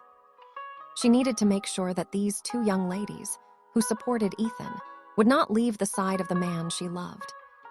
The next day, the students gathered at the Plaza of Beginnings to see who would be chosen to accompany the delegation that would be sent to Nightfall Academy. Professor Reinhardt had already announced the names of the students who were exempt from the drawing of ballots. For the first years, it was Ethan and Nicole. For the second years, it was the Scarlet Witch, Garnet Estrella. For those who forgot, she is the witch that Langston fought at the start of the story. For the 3rd years, it was Rowan Oswald, who happened to be Luna's older brother. As for the 4th years, it was none other than the head prefect of Dud Manor, Henry Weiss. These were the students who would lead their fellow wizards and accompany them to Nightfall Academy. I'm sure that all of you are excited to see who will become the representatives of the Academy, so without further delay, let's start the drawing of ballots, Professor Reinhardt announced. Professor Barrett, please do the honor. The ex-magistratus nodded his head and summoned his wand. Over the past 2 days, students of the Academy had written their names on a piece of paper and dropped them into the ballot box. The ballot box was no ordinary box. It was a treasure made by the founder of Schwartz Manor, Agmunder Schwartz. According to the legend, this ballot box was imbued with the magics of fate and luck. Because of this, the ballot box had always been used since the founding of the Academy for various events, especially ones that could affect the Academy's prestige and influence. We will now draw the name of the first-year student that will go to Nightfall Academy, Professor Barrett said before waving his wand. A moment later, a shower of sparks erupted from the ballot box, and a name appeared for everyone to see. Brock Blackwell. Now, we will draw the names of the 2 second years, Professor Barrett announced. Waving his wand, another shower of sparks appeared above the ballot box, showing 2 names. Luna Oswald. Emma Harper. Ethan and Nicole were pleasantly surprised upon seeing that the name of 2 people that they were familiar with had been chosen by the ballot box. Rowan, who was Luna's big brother, had a frown on his face after seeing his sister's name appear in front of him. Clearly, he wasn't happy with the result of the ballot drawing. Ethan arched an eyebrow after seeing Emma's name on the list of people who would join them. She was his promised one, and after spending a year in the lands of Alastair, he had chatted a lot with his other half. One of the things he heard from the other was the Meredith clan, which Emma was a part of. Professor Barrett once again waved his hand to call out the name of the 3rd years. Brenna Rosewood. Odelia Burke. Professor Barrett paused for a bit before waving his hand for the last time to draw the names of the 4th years, who would be going to Nightfall Academy. Sabrina Hayden. Zane Blackbane. Professor Barrett then nodded at the headmaster of the Academy, passing the rest to him. Professor Reinhardt smiled as he called out the names of the students and asked them to come up on the platform, where the other representatives were currently standing. Luna walked towards the platform and stood beside Ethan. Emma, on the other hand, was wearing her usual deadpan appearance and stood with a bored look on her face. When all the students whose names had been drawn from the ballot box were on the elevated platform, Professor Reinhardt gave all of them a silver badge, which had the emblem of Nightfall Academy on it. These are the gate passes that will allow you to enter Nightfall Academy, Professor Reinhardt stated. Make sure to wear them at all times and don't explore on your own. Always travel in groups of 2 or 3 if you plan to wander around the Academy grounds. Lastly, do your best to get along with the other exchange students and try not to start fights with anyone. Troublemakers will not be tolerated, so take this seriously, understood? All the representatives nodded their heads in understanding. You have 3 weeks to make your preparations, Professor Reinhardt explained. Remember, all of you will be representing the Academy, so I expect all of you to be in your best behavior. After telling the representatives a few more reminders, the headmaster thanked everyone for attending the event. Everyone left the Plaza of Beginnings after that, and those who were chosen had very excited looks on their faces. With the exception of one person who followed behind the first years, that were all heading to Dud Manor. Luna, why did you join this exchange student program? Rowan Oswald asked his sister with a solemn expression on his face. This is not a game. We are entering a legacy gate. Are you out of your mind? Luna lowered her head because she felt intimidated by Rowan's gaze, making Ethan frown. Go talk to the headmaster and relinquish your spot, Rowan insisted. You made a mistake in joining this event. Seeing that Luna's body was shaking, Ethan placed himself between the angelic beauty and her brother, who was using intimidation against his sister. Luna is old enough to make her own decisions, Ethan stated. It would be much appreciated if you stop looking down on her too much. This is a family matter, Rowan snorted. Stand aside, Ethan Gremory. Don't think that a one-trick pony like you can act tough in front of me. Ethan didn't reply to Rowan's words, and instead looked at Nicole, who was standing on the side with an amused expression on her face. Clearly, the young beauty was very interested in the drama that was unfolding in front of her, and wanted to see it until the end. Unfortunately, Ethan didn't have any intention of letting her have her way. Nicole, please escort Luna back to Dud Manor, Ethan said. I need to talk to her brother a bit. I have nothing to say to you, Rowan glared. Get out of the way before I lose my patience. The third year was about to use a palm strike to push Ethan aside, but the young man caught his wrist and held it in a vice grip. Rowan frowned, not expecting that the teenage boy would successfully neutralize his strike, let alone do so with ease. Although he didn't put much force into it because he had no intention of giving Ethan any serious injury, he was still surprised that the handsome young man was able to react on time. Ethan, Luna tugged on Ethan's robe and shook her head. Ethan nodded and released Rowan's wrist, making the latter look at him from head to toe. It seems that it's not only your hair that had grown after you entered that nexus, Rowan said in a cold tone. Your guts have grown as well. Ethan ignored Rowan's words and simply said what was on his mind. You don't have to worry about Luna's safety, Ethan stated. I'll protect her and keep her safe. Like I said, this is a family matter. This is none of your business, Rowan said. But before Ethan could give his reply, Luna, who was standing behind him, stepped forward and looked her brother in the eye. Brother, I am going, Luna declared. If you get in my way, I will ignore you until this school year is over. Rowan, who was like a lion ready to fight Ethan to the death, suddenly paled. Luna, I'm only worried about your safety, Rowan said in a calm manner. I'm not joking. Entering a legacy gate is dangerous. I know, Luna replied. That's why I am going. I can't let him face danger alone again. Brother, I already made my decision. Don't get in my way. The angelic beauty then held Ethan's hand and pulled him away with a determined look on her face. Nicole, who witnessed the drama from start to end, found it quite amusing. Ethan, who was being pulled away, looked at Rowan's dejected face before shifting his attention to the beautiful young lady who was holding his hand. He might be one of those Siskin brothers I've read about in the library, Ethan thought. Still, I didn't expect Luna to stand up to her brother like that. She is bolder than I thought. The handsome young man smiled as he lightly squeezed Luna's hand, which had yet to let go of his. This made her face redden, but she kept walking forward as if nothing was happening. A few minutes later, they arrived back in their manor where Henry was waiting for them. As the one designated to be the leader of the Brynhilder delegation, he had some things to say to his two members who would accompany him to Nightfall Academy. The exchange student program wasn't a simple event, but more of a political approach to see the standards of the students of the magical world.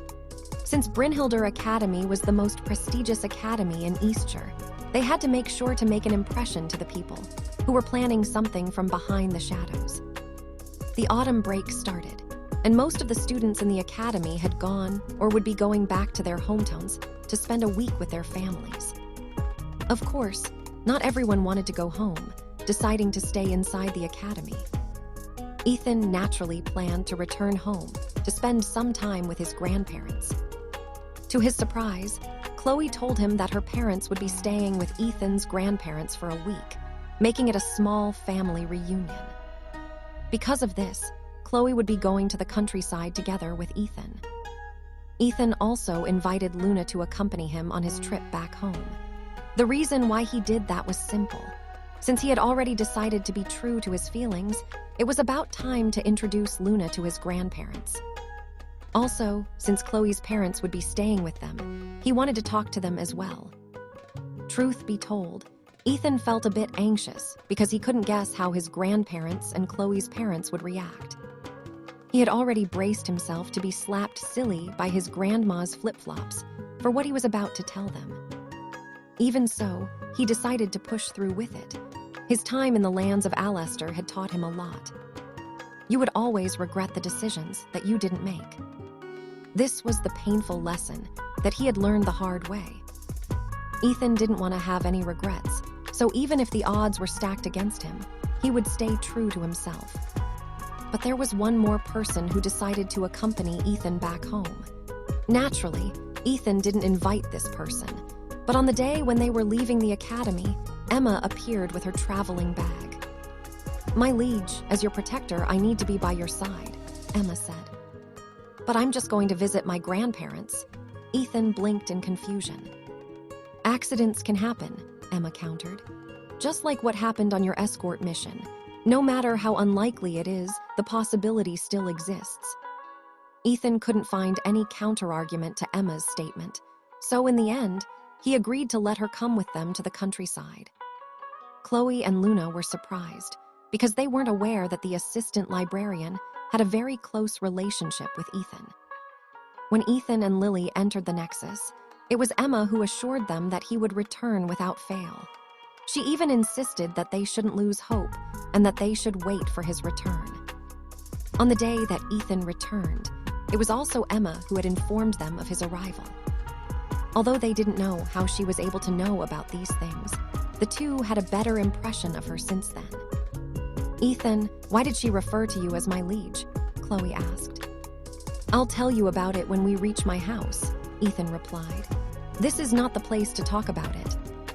Chloe nodded her head in understanding before glancing at Emma, who was looking back at her with a bored expression on her face.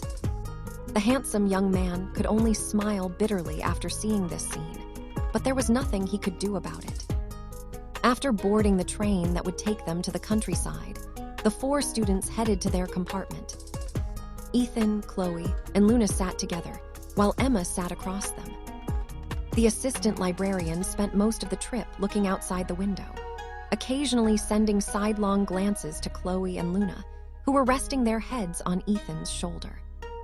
Both ladies were holding his hands, wearing smiles on their faces. How lucky, Emma thought as she shifted her attention to the view outside the train. I need to make a good impression on his grandparents when we arrive. Emma knew why Ethan had invited Chloe and Luna to go with him. At such a critical moment, if she didn't make herself known to Ethan's grandparents, she might not be able to gain their support in the future when the time came. As a seer, Emma didn't believe in coincidence. She was certain that fate had chosen the Gremory household to raise Ethan, allowing him to grow up as a responsible child. If he was raised in a different family, he might not be as nice as he is now, Emma mused. I'm glad that Lady Catherine chose the right family. I'd hate it if my liege had grown up to be an arrogant young master. Although he has the right to be arrogant, I like this version of him more.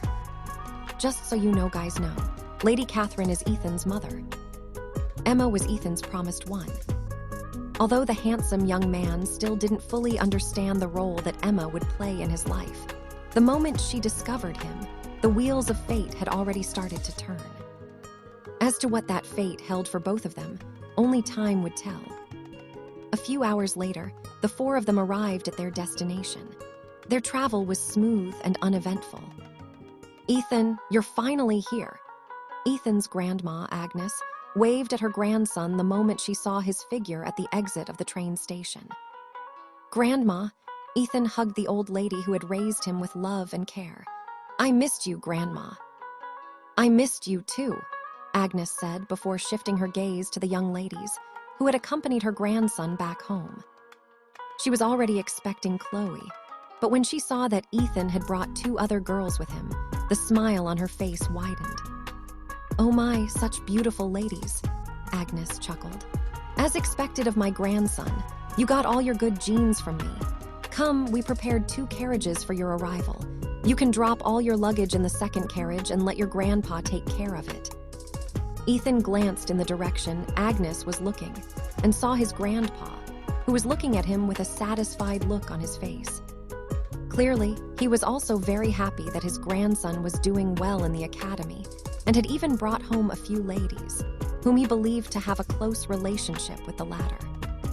"Grandma, I missed you," Chloe said before hugging Agnes. "Chloe, it's been a while since we last saw each other," Agnes replied as she hugged her back. "You've grown more beautiful since I last saw you." Chloe giggled after she was praised by her grandma.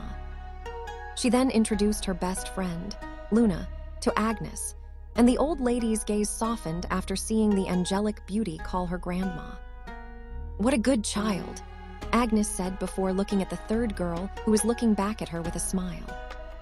"And she is?" Agnes inquired. "Grandma, her name is Emma. She's..." Chloe wasn't able to finish what she was going to say because Emma took a step forward and made a curtsy to the old lady. "Good day, Mrs. Gremory," Emma said. "My name is Emma Harper, and I am your grandson's concubine." Although the train station was a busy place, for a brief moment, all sounds seemed to have disappeared after Emma's introduction. Ethan blinked, once then twice, before averting his gaze. Clearly, he didn't expect his promised one to drop a bomb like that upon meeting his grandparents for the first time.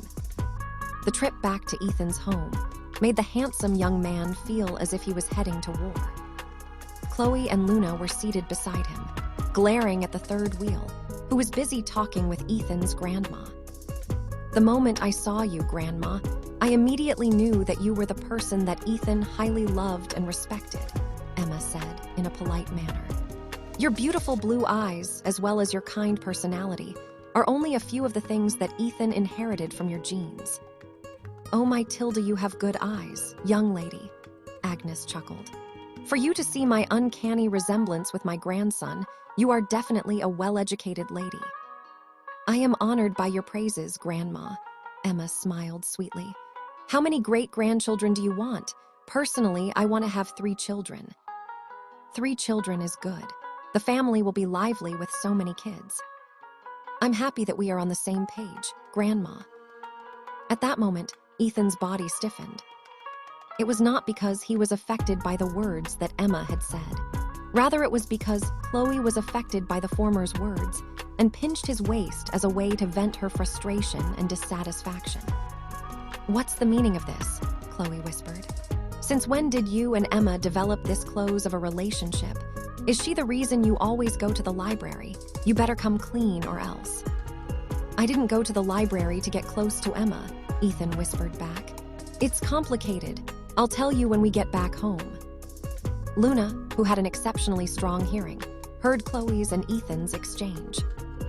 Although she wasn't as discontented and frustrated as Chloe, she was still very surprised at the sudden turn of events.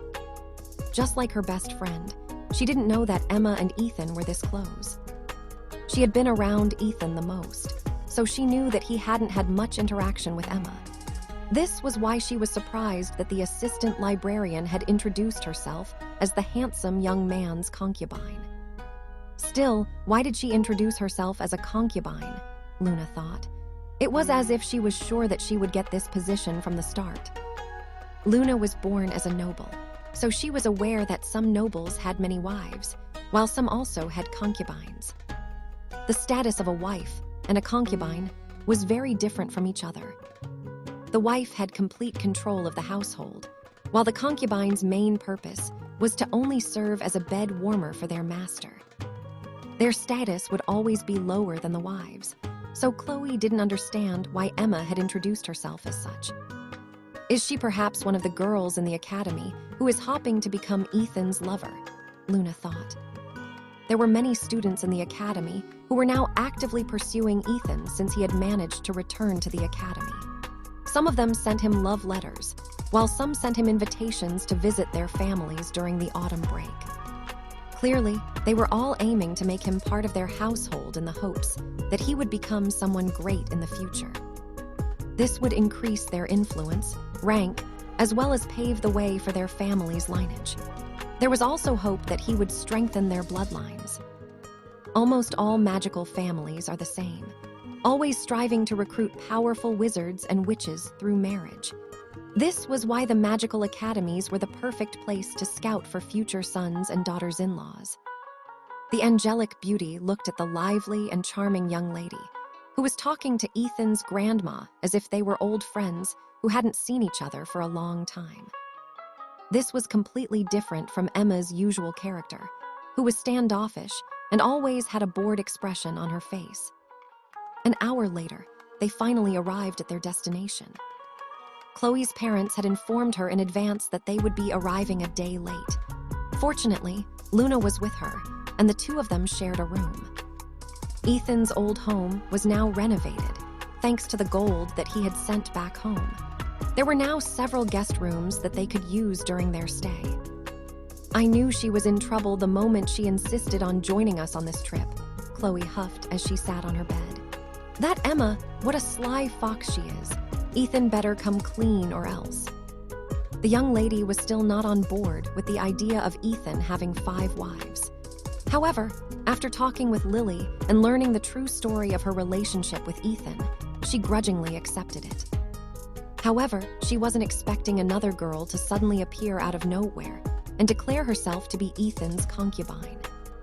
It was as if the old wound in her heart, which was still recovering, had suddenly reopened, making her feel hurt, angry, and frustrated. "Let's just wait for Ethan's explanation," Luna replied as she hugged her best friend. "He was just as surprised as we were when Emma made her declaration." "I bet she planned all of this," Chloe pouted. "I think she is trying to pressure Ethan into making her his lover in front of Grandma." "Do you really think that way?" "I don't know. I want to say she is just spouting nonsense, but her voice was very confident when she said it. It was as if it was already a done deal." Luna nodded. It was as if she was stating a fact, instead of making a declaration. "That's right," Chloe agreed. It was like her becoming Ethan's concubine was already set in stone, and there was no one who could do anything about it. That girl, I swear. At that moment, the two girls heard a knock on their door. "Who is it?" Chloe asked as she walked towards the door. "It's me, Emma replied. "Can I talk to you girls?" Chloe exchanged glances with Luna, and the latter nodded her head. Although she was still feeling annoyed, Chloe opened the door and was about to glare at Emma. However, instead of glaring at her, Chloe froze in place and looked at the beautiful young lady in front of her with surprise. "Who are you?" Chloe asked. Emma replied with a smile. Clearly, she was quite amused by Chloe's current expression. It made Emma feel as if her frustrations about having to watch Chloe stick to Ethan like glue in the academy had finally borne fruit. "So this is what payback feels like," Emma mused. "I like this feeling." The assistant librarian sweetly smiled, making Chloe, who was looking at her, close the door in her face. "Ethan, I especially prepared all of your favorite food, so don't be shy and eat as much as you can, okay?" Agnes looked at her grandson with a big smile on her face. "Thank you, Grandma," Ethan replied. "You really went all out today." A single glance was enough to tell him that his grandmother was very happy. Of course, Ethan knew why his grandma was acting this way. The main reason why Agnes wanted her grandson to go to the academy was not only to learn, but to also get to know rich, noble girls that could potentially become his fiancé. The old lady was certain that, with Ethan's good looks, he would be able to easily charm those pampered ladies without too much effort. So, when she found out that Ethan accidentally boarded the wrong train and instead arrived at a magical academy, Agnes almost had a heart attack. If not for the fact that her grandson reassured her that he was doing fine in the academy, she would have been very anxious day and night. In fact, 2 months ago, when the headmaster of Brynhilder Academy, Professor Reinhardt, had personally come to visit them and tell them about Ethan's unfortunate accident, Agnes cried all night out of worry. She thought that she would never see her grandson again and had almost entered a state of depression. If it weren't for her husband's support and encouragement, Agnes might not have been able to bounce back from her depressed state. When the White Raven arrived, bearing Ethan's handwritten letter, Agnes knew that all of her prayers were answered. After not seeing Ethan for a few months, she could tell that the teenage boy had changed a lot. He was now calmer, more grounded, and gave off an aura of stability that Agnes didn't expect he would have. Simply put, in her eyes, Ethan had matured a bit, which was a wonderful thing. But the most wonderful thing of all was the 3 young ladies whom he had brought home with him. All 3 of them were beauties, and she could tell that all of them liked Ethan. The old lady glanced at Chloe, who was putting some meat dishes on Ethan's plate. This brought a smile to her lips because she was quite fond of her. She had known Chloe since she was a child and knew the latter's personality well. Heck, her mother and Agnes had even decided to let the 2 of them marry once they turned 18 as a joke back then. Of course, the 2 of them were half serious back then, but even if it was just half, it was still considered serious. Agnes' gaze then landed on Chloe's best friend, Luna, and just looking at the angelic beauty made her heart melt. Although she was already old, the young lady was bringing out her maternal instincts, making her want to spoil and protect her. Luna was radiating some kind of innocence and charm that made everyone like her. Perhaps, because of this, Agnes already liked the girl even though this was the first time they had met. And finally, Agnes shifted her attention to the other beautiful young lady, who was looking at her grandson with a sweet smile on her face. For her, Emma was radiating a mysterious aura, which she found quite attractive. However, she could sense something else while looking at the young lady, who had removed her glasses and fixed her hair to reveal her stunning beauty. This girl is a bit dangerous, Agnes thought as she looked at Emma. Agnes could tell just from the way Emma looked at Ethan that she didn't like him the way Chloe and Luna did. Her gaze wasn't of love. It was a gaze bordering worship and unconditional loyalty. In Agnes' eyes, Emma was similar to a loyal soldier who would follow her general to war, even to the point of sacrificing her life to keep him safe. This kind of fanaticism was dangerous in its own way, because people like Emma wouldn't hesitate to use any kind of method in order to stay by the side of those whom they deemed to be more important than their lives. Agnes had a feeling that if Ethan were to order Emma to die for him, the young lady would do it with a smile on her face. As if sensing Agnes' gaze, Emma glanced in her direction and smiled. The old lady smiled back before looking at her grandson with pride. Well, it doesn't matter if she is one of those crazies, Agnes thought. As long as she is crazy for my grandson, she is a good girl in my book. The old lady didn't care if Emma was a dangerous person. The reason? The old Ethan might have been played by someone like Emma and could have accidentally hurt the girl by giving her unreasonable orders due to his lack of stability and maturity. But the current Ethan was different. Agnes believed that he currently had what it took to tame the wild beast that was lurking in Emma's heart. Say ah, Chloe said as she tried to spoon-feed Ethan with an expectant look on her face. The handsome young man didn't resist and ate without a word. After he finished chewing his food, Luna also mimicked what Chloe did and spoon-fed him with vegetables. Agnes chuckled in her heart after seeing this scene. She was absolutely sure that the old Ethan wouldn't allow anyone to feed him in this manner because he didn't want others to treat him like a child. He would have rejected Chloe's and Luna's attempts with a flushed look on his face, conscious of the fact that his grandparents would make fun of him. Now, seeing how calmly he accepted Chloe's and Luna's advances, Agnes could tell that it wouldn't be long before she held her great-grandkids in her arms. But there was only one question on her mind right now, and that was, which one of them will become his girlfriend? Agnes mused. Truth be told, she couldn't pick anyone among the 3. Although she was biased when it came to Chloe, Luna was also an excellent choice. As for Emma, although Agnes had reservations about her, she still thought that, with the young lady's good looks, any children that she would give birth to would be good-looking. She also took the initiative to tell me that she wanted to have 3 kids, Agnes thought. This girl is serious. The old lady didn't know that later in the evening, Ethan would tell her and her husband something that they didn't see coming. something that would make Agnes wonder if her grandson's head had been kicked by a donkey when he was sent to the past. And that is what happened, Ethan said after ending his story. Chloe and Luna had already heard this tale when Ethan came clean to them about his relationship with Lily. However, listening to it a second time didn't make the story any less amazing. Agnes, Benjamin, and Emma, who were hearing this story for the first time, looked at Ethan with solemn expressions on their faces. This story was truly filled with suspense, especially the last battle against the necromancer. Emma felt a bit sad because she hadn't been there to help Ethan during his darkest moments. She felt very jealous and envious of Lily, who had managed to win her master's heart by simply being there to support him during his time of need. "Where is this girl, Lily?" Agnes asked. "Why didn't you bring her with you? I would have loved to see and thank her for what she did for you." Agnes, who was still unsure about which girl to pick as her grandson's fiancée, finally made up her mind. Since the young lady named Lily had been there to see Ethan's worst, Agnes believed that she deserved to be with her grandson at his best. "Lily went back to see her family," Ethan replied.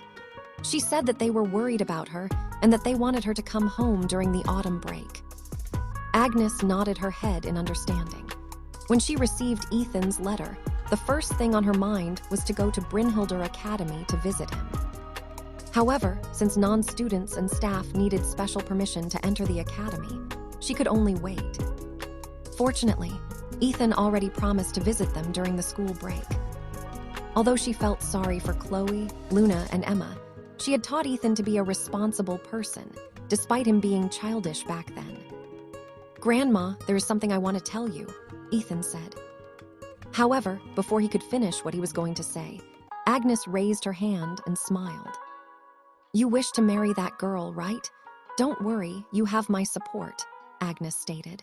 "Can you tell me where her family lives? Your grandpa and I will visit them to negotiate in your stead." Ethan smiled, because he could tell that his grandma was serious. "Grandma, I've decided to have 5 wives." "Yes, marrying is important. Your grandpa and I will definitely make it happen. What did you say?" Ethan looked at his grandma in a calm manner and repeated what he said. "I want to have 5 wives." Agnes blinked once then twice before glancing at her husband. "Benjamin, I think there's something wrong with my ears. Did you catch what Ethan said?" Agnes asked. "He said he wanted to have 5 wives," Benjamin replied. He was just as surprised as Agnes and also thought that he misheard his grandson. "Ethan, did you just say you want to have 5 wives?" Agnes asked in a serious tone. The handsome young man nodded. "Yes, Grandma," Ethan answered.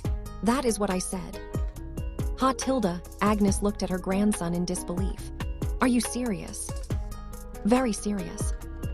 "Ethan, are you saying this because you want to make Chloe, Luna, and Emma your wives?" Emma smiled because she was certain that she wasn't part of the 5 wives that Ethan was talking about. However, she didn't say anything to correct Agnes because being considered one of Ethan's potential wives was a huge honor for someone like her. "Yes, but only Chloe and Luna," Ethan replied before giving Emma a sidelong glance. "My relationship with Emma is a bit complicated." Chloe raised her chin and looked at Emma with a smug expression, as if saying, "See, you're not part of the group.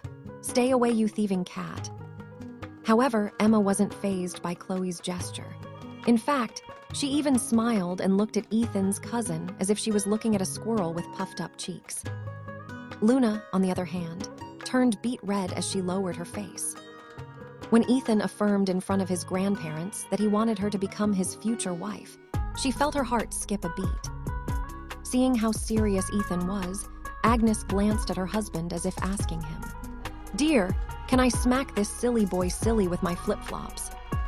In fact, if they didn't have any guests, Agnes would have done just that. However, since she didn't want to embarrass her grandson in front of his schoolmates, she did her best to keep her calm and resist the temptation to pick up her flip-flops. Agnes took deep breaths in order to calm herself. No one talked in the room, and only Agnes' breathing could be heard. A few minutes later, The old lady opened her eyes and gazed at her grandson with a solemn gaze.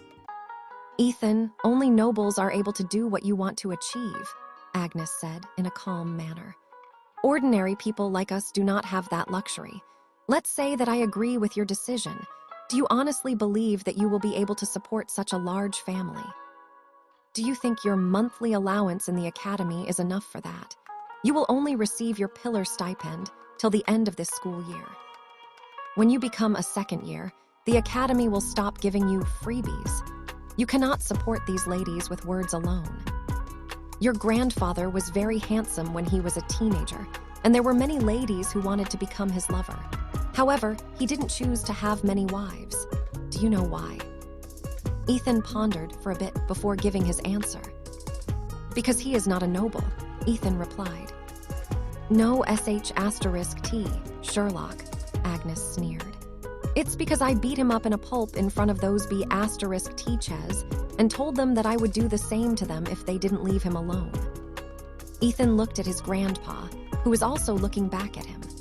Although no words were spoken between the two men, they were able to communicate with their eyes alone. "You suffered a lot, Grandpa." "Yes, so don't be like me, Ethan. Live the dream." "Got it, Grandpa. I will not let you down." If Agnes only knew what the two men were talking about, she would not hesitate to slap the two of them silly with her flip-flops until they forgot their names. Fortunately, she didn't know and simply looked at her grandson with a grave expression. "Ethan, you are not a noble," Agnes stated. "You don't have what it takes to marry 5 people." Just as Ethan was about to give his reply, someone beat him to it, which surprised not only the handsome young man, but also everyone in the room. "If it's just a matter of noble status, I can assure you that my liege already has that qualification," Emma stated. "As for wealth, this isn't a problem either. In fact, even if his liege have dozens of wives, I can say with confidence that they and their children would still be able to live a life of luxury." Agnes stared at Emma for a few seconds before turning his gaze to her grandson. "Ethan, don't stick it in crazies, okay?" Agnes said with a serious expression on her face. "I promise you that will be your downfall." Although Ethan heard his grandma, his gaze never left Emma. He didn't understand why his promised one reacted that way. However, his curiosity was piqued. His grandparents didn't know who his real parents were, but according to Emma, she did. Ethan's other half also attested that Emma was telling the truth, which made him wonder just what kind of secrets the girl was hiding from him. "Young lady, just who are you?" Agnes asked. "Are you implying that you know my grandson's real parents?" Emma frowned, knowing that she had accidentally spoken something that she shouldn't have. In her attempt to help Ethan with what he had decided to do, she was unable to stop herself from speaking a bit about his background. However, since the cat was already out of the bag, she decided to tone her stance a bit. "Grandma, I know that it is hard to believe, but I do know who Ethan's parents are," Emma replied. "However, I cannot divulge anything about their identity or Ethan's background." Agnes smiled. "Miss Emma, unless you have proof that you truly know my grandson's biological parents, it is best to not make any unnecessary claims. It is not funny." Ethan, Chloe, Luna, Emma, and Benjamin could feel that Agnes was trying her best to rein in her anger. Despite the smile on the old woman's face, her clenched fists were trembling as if she was doing her best to not lash out. Agnes loved Ethan since he was a baby.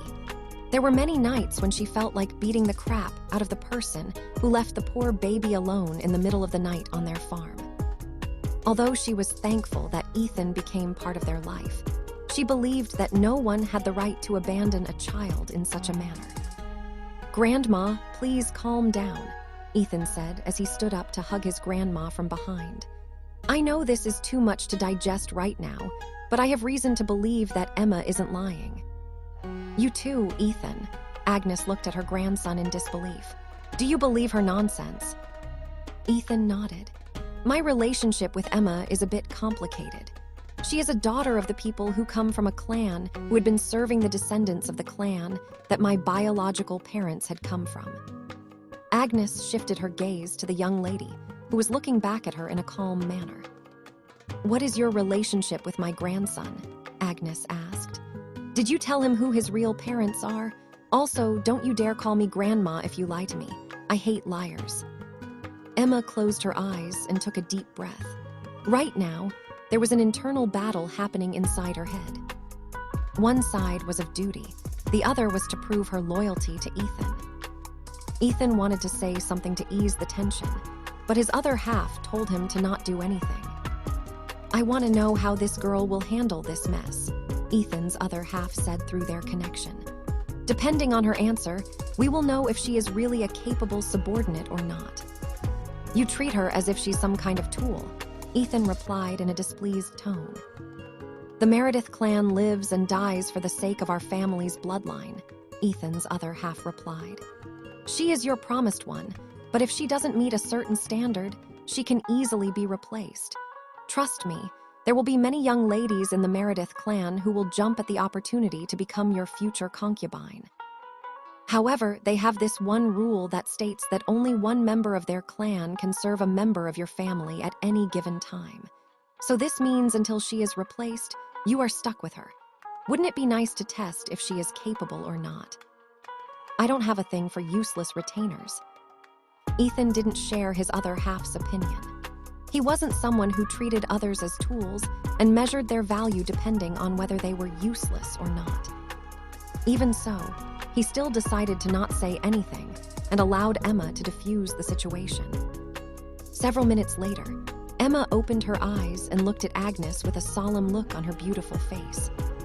"Grandma, there are many things that I cannot say right now due to the restrictions that are placed on me," Emma said softly. "If I break any of these restrictions, I will be punished and will be forced to leave Ethan's side. I don't want this to happen, so I will only say the things that I am allowed to say." Agnes arched an eyebrow, but she kept her silence and waited for Emma to finish her explanation.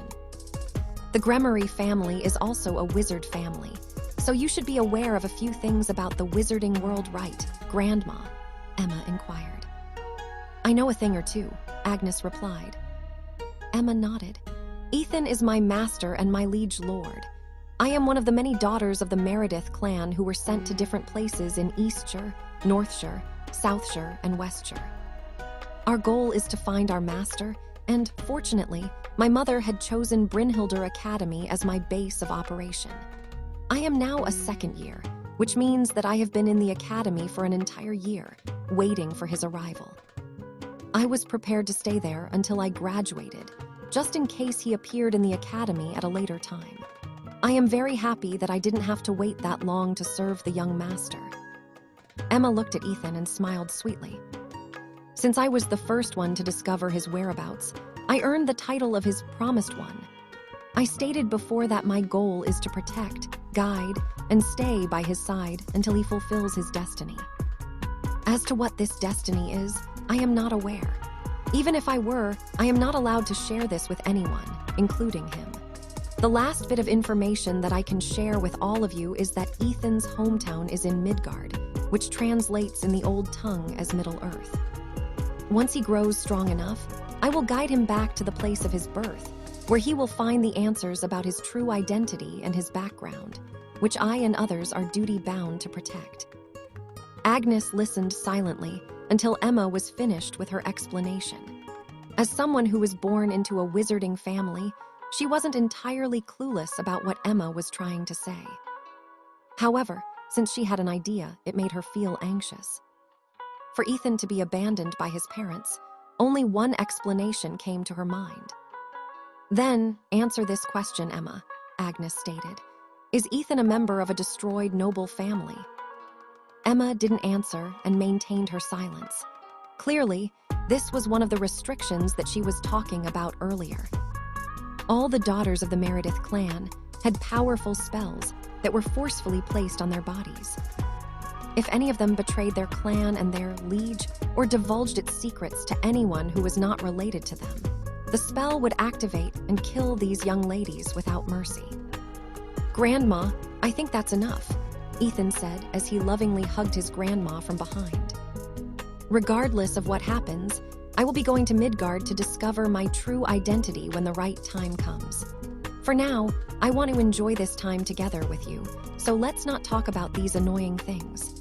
Look, you will have more wrinkles if we continue this discussion. Fine, Agnes replied before taking a deep breath to regain her composure. Emma, although you can't answer my questions, can you do something for me? Emma nodded in a heartbeat.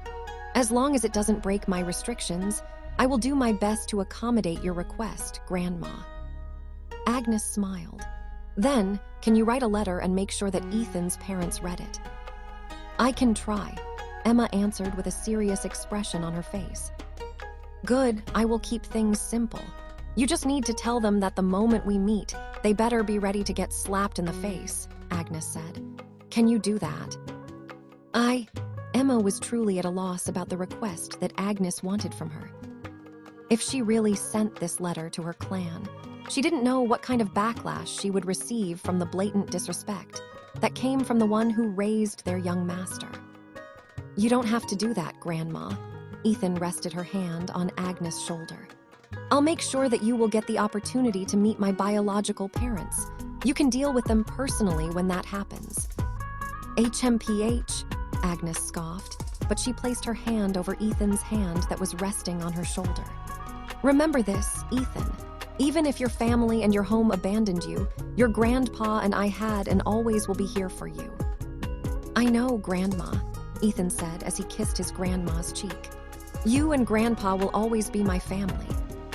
Agnes nodded her head with a smile. After that, the tension in the room disappeared, and Agnes did her best to make up for her earlier outburst by talking with Emma. Emma was also quite happy because she managed to regain Agnes' trust, even if it was only a little bit. Although she was certain that there would be many bumps along the way, her position as Ethan's promised one would remain, at least for the time being. After that long talk, everyone retired for the night. The moment Emma closed the door of her room, a sigh escaped her lips. She might have looked calm on the surface, but her heart was beating wildly inside her chest. I should have better self-control in the future, Emma thought in hindsight. But if I hadn't spoken up, Ethan would have had a hard time convincing his grandparents that it was okay for him to have more than one wife. Now that she was more rational, she realized that there were many ways she could have tackled this problem. But what was done was already done. She couldn't turn back time, and even if she could, she wouldn't have changed a thing. Although there were ups and downs during the discussion, in the end, the result was acceptable. She had gone a bit closer to Ethan's grandparents, and she also successfully proved to Ethan's smug-faced cousin that she knew more things about Ethan that Chloe didn't know. This is bad, Emma muttered. Why am I getting fired up and quarreling with the young master's potential wife? I need to rein in my emotions. I thought my training as a standoffish assistant librarian was enough. I guess I am still lacking. The young lady shook her head helplessly as she removed her clothes. After tidying up a bit, she put on a one-piece black nightgown that highlighted the curves of her body. If there was one thing that the daughters of the Meredith clan were proud of, it was their seductive bodies that were honed to be of service to their young master. All of them had to go through a strict test before they were approved to become a wanderer, who would embark on a journey to find the one that held their lord's bloodline. Just as Emma was about to blow the candle near her desk to rest for the night, she heard a tapping sound on her window. There, she saw her raven, Dawn, tapping the window to inform her master that she had returned. Emma didn't waste any time and hurriedly opened the window, allowing her spirit guide to enter. She then took out the letter from the magical cylinder from her raven's feet that held the reply to the letter she had sent when Ethan returned to the academy. Dear daughter of mine, we received your letter, and it brought us great joy to know that the young master had successfully returned to us. However, the council has decided that you are not enough to protect his well-being. They have sent 2 more people who will help the young master, and you are not allowed to get in their way. This is the will of the council, so you have no say in the matter. The young master's life is very precious, so don't let your pride get the best of you. cooperate with them, and ensure his safety. Do not forget, the Meredith clan was created to be the eyes and shield of our liege. The Odfrid clan, who serves as our Lord's sword, has also sent someone to protect him. The same can be said for the Argus and Orpheus clans. They would send their best people to help protect the Master from any danger that might befall him before he's awakened his true legacy. Worry not, your position as his promised one is still in effect, and no one will take it away from you unless you fail miserably. Remember, my dear daughter, failure is not an option. Even if you have to sacrifice your life, you have to ensure that an incident like the Nexus will not happen again. May the weave always guide your path. After reading the letter, Emma placed the letter on the candle and burned it. These secret letters must not be seen by anyone. They were duty-bound to destroy it after they finished reading it. Emma had already made sure that she would be one of the representatives who would accompany Ethan to Nightfall Academy. Just like her mother said, they couldn't allow a repeat of the incident that took their young master to the past. Ethan was that precious, and no matter what, even if the 4 clans had to sacrifice many lives, his safety must be guaranteed. For the council to send their people, it can only mean one thing, Emma muttered. The Templars are on the move again. A cold look appeared on Emma's beautiful face as she thought about the people who forced Lady Catherine to abandon their young master in order for him to have a chance to live. Never again, Emma said softly. Never again will we allow them to succeed. In Ethan's room. What are you two doing here? Ethan asked as he looked at the 2 young ladies who were wearing their pajamas and holding a pillow. We came here to ensure that Emma will not sneak into your bed at night, Chloe replied. That be *TCH. I can tell that she is planning something bad. Ethan sighed before standing up from the bed to hug the 2 girls. Okay, let's all sleep together, Ethan said before kissing their cheeks. It has been a long day. Chloe and Luna nodded before kissing him back. Ethan had already made his feelings known to both of them, so they were fine with these small acts of intimacy behind closed doors. Kisses on the cheeks were nothing compared to kisses on the lips, and Ethan had already kissed them many times whenever he needed to absorb their magical powers. Also, after spending more than a year with Lily in the lands of Alastair, he was no longer that innocent, young boy who knew nothing about women. Ethan, are you also going to tell my parents what you said to Grandma? Chloe asked as she laid down beside the handsome young man. Yes, Ethan replied. I will talk to Aunt and Uncle. I don't want to do things half-heartedly. Since I've already made my decision, I will make sure that they understand how serious I am. Great! Chloe genuinely felt happy because she didn't want to keep her relationship with Ethan from her parents. Although they wouldn't blatantly show their intimacy in public, especially in the academy, it was nice to know that their families were aware of the bond they shared with each other.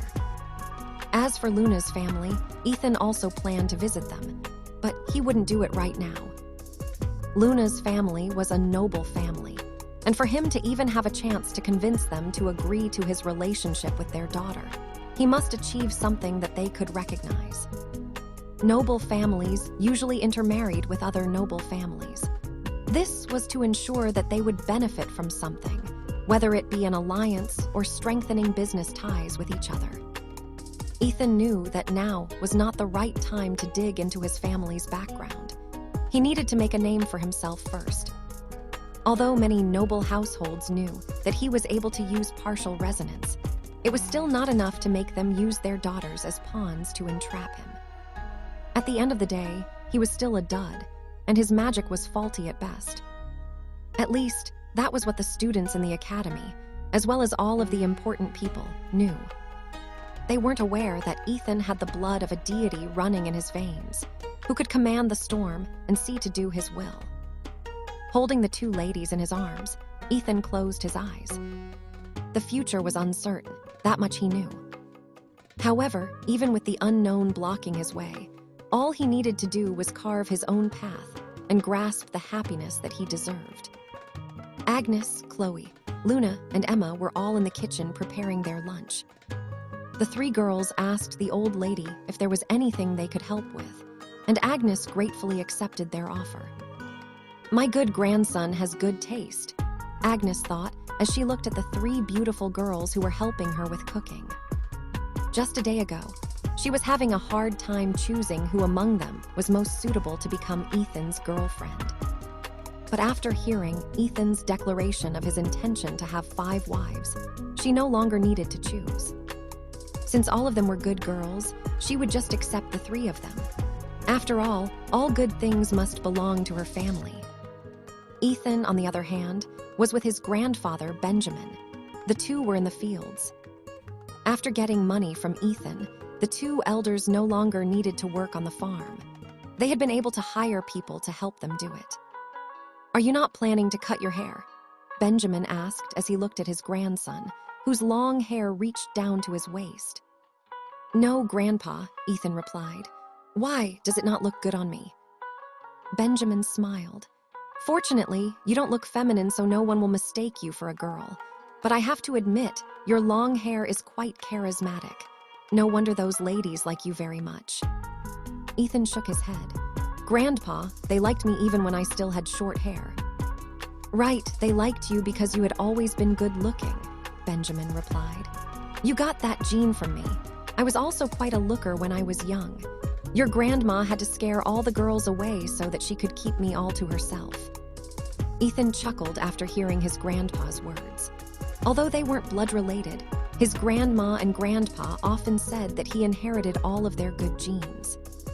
They were the ones who raised him, and the handsome young man loved and respected the 2 of them, so he didn't mind them boasting that all of his good traits were inherited from them. "Next time, make sure to bring that girl, Lily," Benjamin commented. "I want to thank her personally for helping you. Without her, you might have fallen onto the wrong path." Ethan nodded. "Once my time at Nightfall Academy ends, I will consider bringing her here during one of the weekend breaks." "Sounds like a plan. Just inform us in advance. You know your grandma. She will definitely want to prepare something special for that lady." MMM. After touring their farm and seeing that everything was normal, the 2 returned to their house to wait for Chloe's parents. 2 hours later, a carriage arrived. "Mother!" Chloe immediately ran to hug her mother as soon as the latter descended from the carriage. A lady who seemed to be in her late 30s hugged her daughter with a smile on her face. "It feels like it's been forever since I last saw you," Chloe's mother, Jessica, smiled before kissing her daughter's cheek. "Have you been doing well in the academy?" "Yes," Chloe replied. At that moment, Chloe's father, Soren, appeared beside his daughter and patted her head. He was a man of few words, but his actions and his eyes spoke 1,000 words. "Father," Chloe reached out to hug her father. "Have you been well?" "I'm fine," Soren replied as he hugged his daughter back. A minute later, Soren pulled back and glanced at Ethan. His gaze narrowed when he saw the 2 other young ladies standing beside him. Clearly, he didn't like what he was seeing. Not knowing what her father was thinking, Chloe pulled back and ran towards Luna. She then pulled her best friend forward and introduced her to her parents. "Mother, father, this is my best friend, Luna," Chloe said. "She's a year older than me, and she's a very kind and caring girl." "Oh, so this is Luna," Jessica smiled as she looked at the angelic beauty with a gentle gaze. "My daughter always mentions you in her letters. It's a pleasure to finally meet you." "The pleasure is mine, Mrs. Gremory," Luna replied. "Just call me Aunt or Auntie," Jessica grinned. "Thank you for looking after my daughter. She can be a handful if you know what I mean." The beautiful woman winked at Luna, which made the latter smile. Indeed, Chloe could be a handful at times, but the angelic beauty was already used to her company. Jessica also noticed the other beautiful lady beside Ethan, but she didn't make any comments. She simply appraised Emma from afar, and she had to admit the young lady was more ladylike than her daughter, Chloe. "Jessica, why don't we talk inside where it's more comfortable?" Agnes asked as she gently pulled the beautiful woman towards the house. "Benjamin, you and Soren take care of the baggage. We ladies are delicate creatures. You can do that much, right?" Benjamin rolled his eyes at his wife, but made no comments to correct her. He just went to the carriage and helped Soren to carry the travel bags inside the house. As soon as the luggage was safely stored in the guest rooms, the group went to the dining room to eat. Jessica knew that her daughter liked Ethan, and she planned to support her if she wanted. However, after talking with Luna, she couldn't find it in herself to dislike the girl.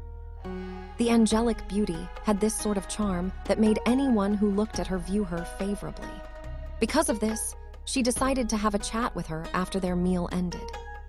Soren was also paying close attention to the girls. Similar to Jessica, she was aware of her daughter's feelings for Ethan.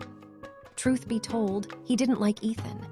In his eyes, the handsome young man was just a spoiled brat who was raised by his grandparents. Aside from his good looks, the lad had nothing else going for him. But after seeing the current Ethan, Soren had to admit that he was quite impressed. Back then, the handsome young man would cower from his gaze. But now, the teenage boy could calmly look him straight in the eye without any hint of fear or anxiety whatsoever. The corner of Soren's lips curled up into a faint smile. Looks like this boy finally got some backbone, Soren thought. He once served as a guard in a noble household when he was younger. This noble household had a good relationship with the Gremory family, which was how he and Jessica could have several interactions with each other. It didn't take long for the two of them to develop feelings for each other, and after some time, they decided to marry. However, he had to fulfill one condition. He would be marrying into their family, and their children's surname would still be Gremory. Since Soren loved Jessica, he accepted this condition and lived a happy married life with his wife. Because of his profession in the past, a single glance was enough to tell him that Ethan was someone who knew how to wield a weapon. Also, there was one more thing that he was sure about. This brat has blood on his hands, Soren frowned. I guess I need to have a proper talk with him later. Although Soren didn't mind that Chloe liked Ethan, he would not allow his daughter to pursue a dangerous man, especially someone who had killed others in the past. Uncle Soren, Grandpa said that you wanted to talk to me in private, Ethan said as he approached the man who was standing straight with his arms clasped behind his back. Indeed, Soren replied without turning around to look at Ethan. May I know the reason why? Yes. Chloe's father turned around to look at the young man with a solemn expression on his face. Have a spar with me, Soren stated as he approached the tree and picked up his sword. Ethan glanced at his uncle's weapon. He noticed that there was a string that was looped around the scabbard, preventing anyone from drawing the sword. Why the sudden spar, Uncle? Ethan asked as he stared at the man who was standing a few meters away from him with a sword in his hands. Soren didn't answer Ethan's question. Instead, he asked the young man a question of his own. Do you like my daughter? Soren asked. I do, Ethan replied. Then fight me, Soren stated. If you can't beat me, then don't even think about courting my daughter. I will not give you my approval or my blessing. I see, Ethan nodded.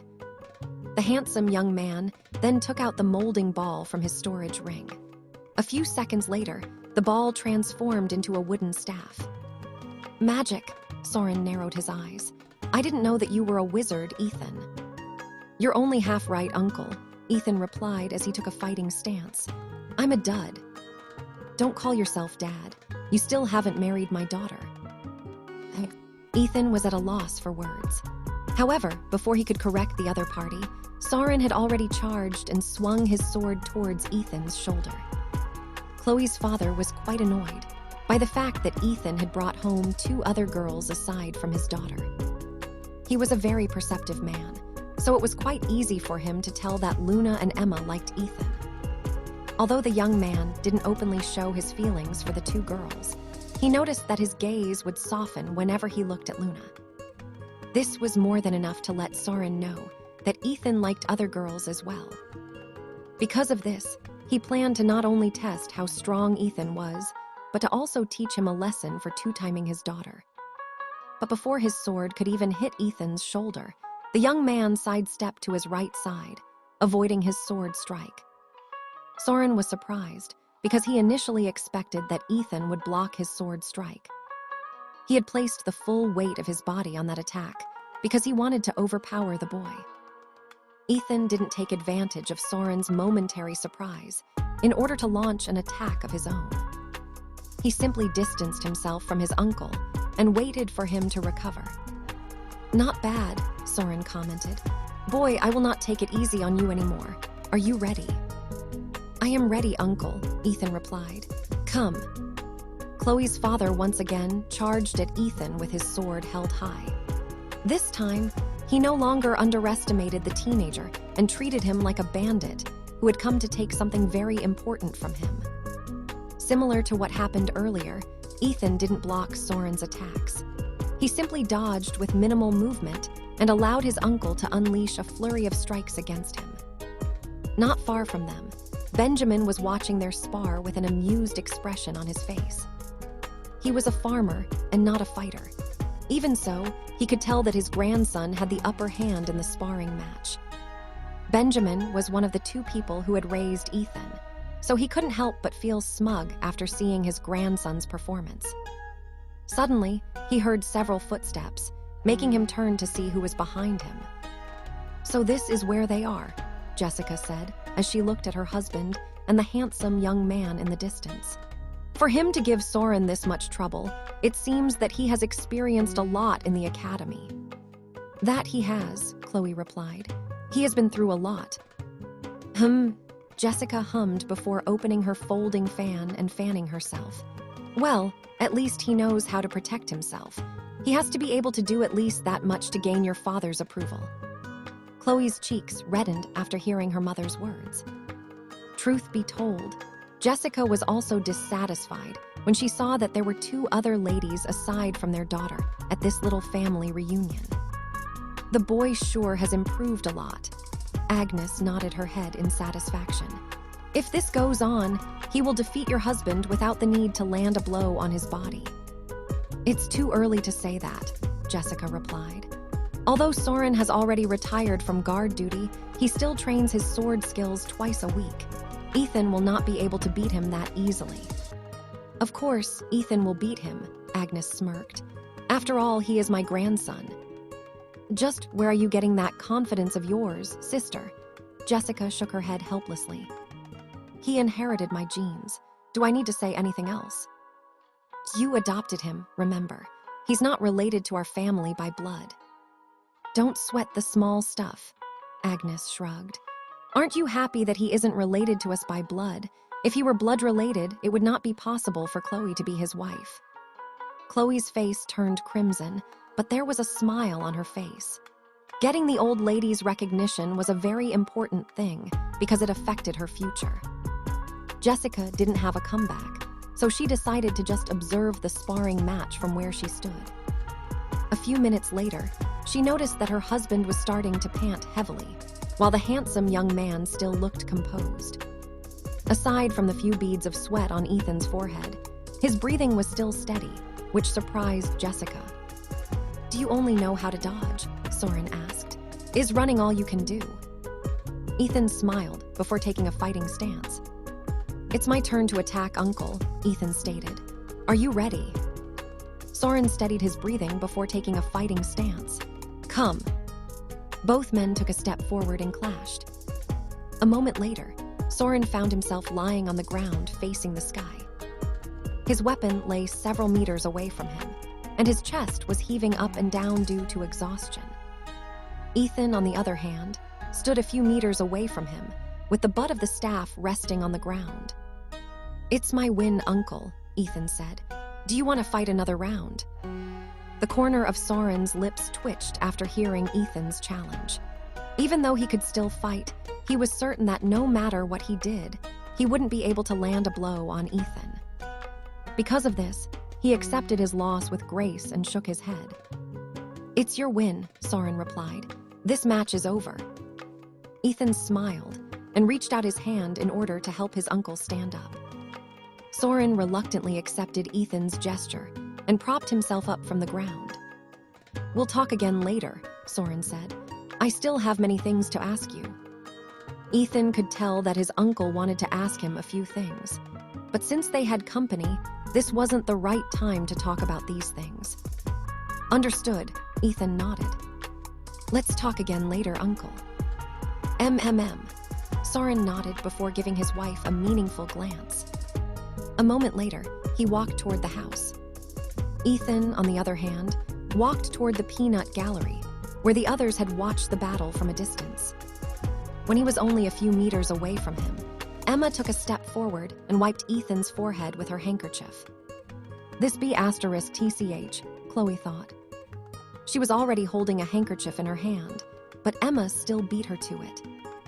However, to her surprise, Luna walked towards Ethan and also wiped his cheeks and neck with her own handkerchief, making Chloe feel left out. A moment later, he joined the two ladies and wiped Ethan's other cheek, making the corner of her mother's lips twitch. Agnes, on the other hand, looked at this scene with a big smile on her face. Clearly, she was very happy at the attention that her grandson was getting.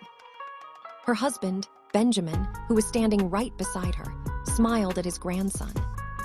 That's right, Ethan, Benjamin thought. Live the dream. Jessica could only shake her head helplessly as she looked at this scene. She didn't like what she was seeing. But since her daughter wasn't saying anything, she decided to have a private talk with Ethan later and ask him what his relationship with Luna and Emma was. If she disliked the reply she'd hear, then she would make sure to have a long talk with her daughter and dissuade her from pursuing the handsome young man whom she had loved for several years. What did you just say? Soren clenched his fists so hard that crackling sounds could be heard. You want to have more than one wife, and you dare tell me that my daughter is one of them. Usually, Chloe's father was a man of few words. However, every time his emotions got the better of him, he would speak his thoughts out loud without holding back. Yes, Ethan replied. I hope that you can give us your blessings. Oi, bastard, just who do you think you are? Soren grabbed Ethan's shirt and pulled him close to him. You're just a country boy, and suddenly you have the guts to spout this nonsense after becoming a wizard. If this is a joke, it's not funny. It's not a joke, Ethan replied as he held Soren's gaze. I am serious. Bastard, Soren raised his fist and punched Ethan's face. However, the handsome young man blocked the punch with the palm of his hand. Enraged that his fist didn't hit its target, Soren growled and pushed Ethan away. Or at least, he tried to push him away. However, Ethan didn't budge because his strength now surpassed that of the ordinary human after gaining the blood essence of a deity. Father, please calm down. Chloe tried to defuse the situation by calling out to her father. Ethan just wants tea. Shut up, Soren snapped at his daughter, making Chloe wince. I will not allow you to become this bastard's fiancé. Soren hatefully glared at Ethan, but the latter held his gaze with a calm expression on his face. Jessica, who was watching this from the side, frowned. But unlike her husband, she was a lot calmer as she looked at Ethan with an appraising gaze. Sister, did you perhaps plant this idea in Ethan's head? Jessica asked Agnes, who was calmly sipping her coffee. Of course not, Agnes replied. Actually, I lost my temper as well when this boy made that declaration. If we didn't have guests at that time, I might have already slapped Ethan silly with my flip-flops. Soren, who thought that he finally gained an ally, looked at Agnes with a solemn expression on his face. Then help me convince your grandson that what he is proposing is a mistake, Soren stated. I don't know if he is only saying these things because he saw many beautiful ladies after going to the academy. Maybe he can't make his decision, so instead of choosing, he just decided to have his own harem. But I will not allow my daughter to be part of this nonsense. Agnes finished drinking her coffee and placed it on top of the table. She then sighed before looking at Chloe's father with a helpless expression on her face. Look, Soren, I'm not going to find fault in what you are trying to do, Agnes replied. Believe me, I also felt the same way. But if you think about it carefully, nobles are able to have multiple wives. Since that is the case, why can't my grandson do the same? Soren scoffed. Nobles can do it because they have the money, influence, and reputation. Just in case you forgot, your grandson is just a country bumpkin. He is not a noble. This boy doesn't have the funds to support a big family. Soren then stared at Ethan before saying the rest of his thoughts. Boy, I have a very good impression of you because you grew up with Chloe. However, you just broke all the goodwill I have for you when you spouted this nonsense. Ethan nodded his head. Your points are valid, uncle. I am indeed a country boy and I am not a noble. However, there is one thing that I don't lack, and that is money. Jessica arched an eyebrow after hearing Ethan's claims. Are you talking about your monthly stipend from the academy? I heard about it from my brothers who studied there in the past. The Gremory family was also a family of wizards. However, they weren't a prominent family, so not many people knew about them. Ethan smiled before standing up from the couch and walking towards the living room. Please follow me, Ethan replied. I would like to show you something. Jessica and Soren glanced at each other before they both stood up to follow Ethan. Chloe, Agnes, and Benjamin also followed behind them, curious about what Ethan was planning to show them. Luna and Emma were currently together in the guest room because Ethan didn't want them to become Soren's targets when he lost his temper. The handsome young man had a feeling that things would go south. Having considered this, he decided to play it safe and took measures to prevent the two ladies from gaining Soren's ire. When everyone arrived at the living room, Ethan spread the palm of his hand and activated his ring.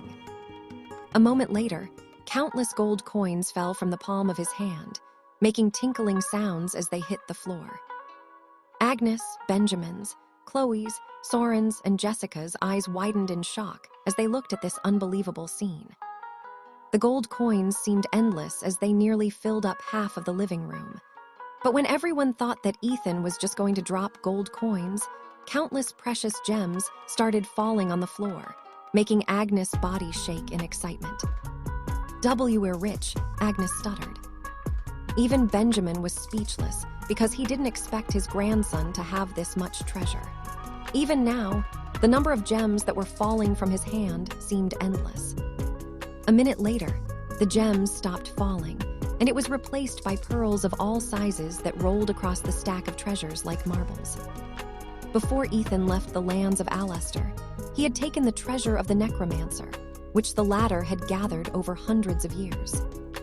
The kobolds gave him precious gems that they had excavated as they expanded their nest deep underground. As for the pearls, Ethan would swim in the sea to collect them on a regular basis. Truth be told, he had only shown a fifth of all the treasures in his possession. He was afraid that if he poured out everything he had, everyone might get buried in a pile of treasures. Soren and Jessica glanced at each other in disbelief. One of the main reasons why Soren was angry was because he thought that Ethan was not taking marriage seriously. If he didn't have the means to support his family, then it was not only him that would suffer, but his wives as well. The amount of treasure that was piling up on the floor was greater than the wealth of barons, viscounts, and perhaps even earls. With this much wealth, Ethan could back up his claim that he was capable of supporting 5 wives and a big family. Are you convinced that I have what it takes to support your daughter now, uncle? Ethan asked. Where did you get all of these treasures? Soren asked. I got it when I traveled to the lands of Alastair, Ethan replied. Don't worry, I didn't steal any of it. All of this was given to me. Given to you. Ethan didn't want to disclose what happened in the lands of Alastair to Chloe's parents. At least not for the time being. What he wanted was their approval to make Chloe his fiancée. I might not be a noble, Ethan stated. But if getting a noble title is the only thing that will convince you, then I will work hard on getting it. Even if you don't accept my request to make Chloe my fiancée right now, I hope that you will not close off this possibility either. Jessica sighed before looking at the handsome young man whom her daughter had a crush on for many years. Do you like my daughter? Jessica asked. Yes, Ethan replied. I want to make her happy. Soren clicked his tongue. I still don't approve of it. Although he was saying that he didn't approve of it, his voice wasn't as loud and aggressive as it had been earlier. Ethan also noticed this and smiled. Based on the other party's reaction, he should be one step closer to achieving his goal. Then, what should I do in order to get your approval, uncle? Ethan asked. Become a noble, Soren replied. A marquis. I won't accept any rank lower than that. A marquis? Agnes looked at Soren in disbelief. If anyone could easily become a marquis, then everyone, including their fathers, would have already become high-ranking nobles. Soren snorted. If he can't even do that, then he can forget marrying my daughter. I will not hand Chloe over to a nobody. Just as Agnes was about to retort to Soren's words, Ethan raised his hand to stop his grandmother. Very well, Ethan said. I accept this condition. Oh, Soren eyed the handsome young man with a smirk on his face. Are you sure you can do this? Truth be told, he was only making things difficult for Ethan and wanted to see how he would react to his challenge. However, to his surprise, the teenage boy accepted his demand without batting an eye. I am sure, Ethan replied. Soren glanced at his wife, and the latter nodded her head. Very well, how about we do it like this? Soren crossed his arms over his chest.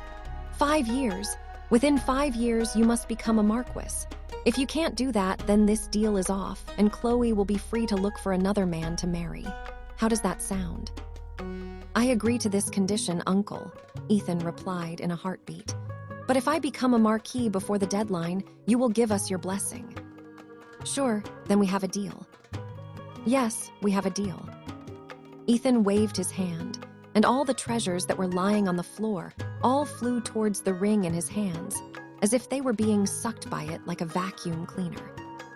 After the tension in the room disappeared, Soren and Jessica asked their daughter to come to their room so that they could have a private discussion. Chloe agreed and followed her parents, leaving Ethan, Agnes, and Benjamin in the living room. When she was certain that their guests were out of earshot, Agnes walked towards Ethan with a big smile on her face. Ethan, I didn't know that you were this capable, Agnes chuckled. Did you see that look on Soren's face? His mouth was opened so wide that you could place an egg inside of it. Very hilarious. Benjamin, on the other hand, had other thoughts on his mind. Ethan, did you really not steal any of those treasures? Benjamin inquired. Please be honest with me.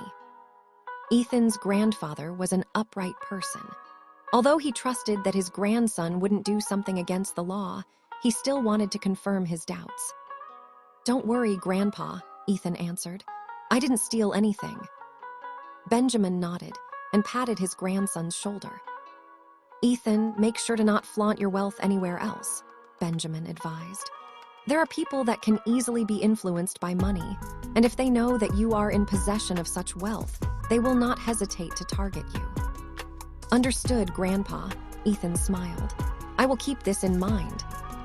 After chatting for a little bit more, Ethan went to the 3rd floor of the house to talk to Luna and Emma. He told them what had happened, which made the angelic beauty sigh in relief.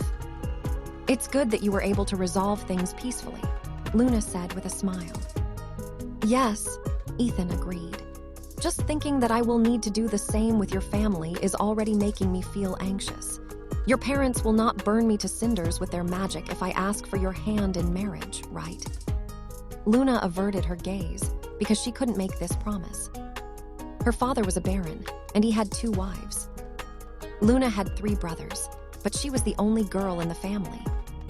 Because of this, her father and brothers were overprotective of her, scaring all and every suitor who set their sights on her.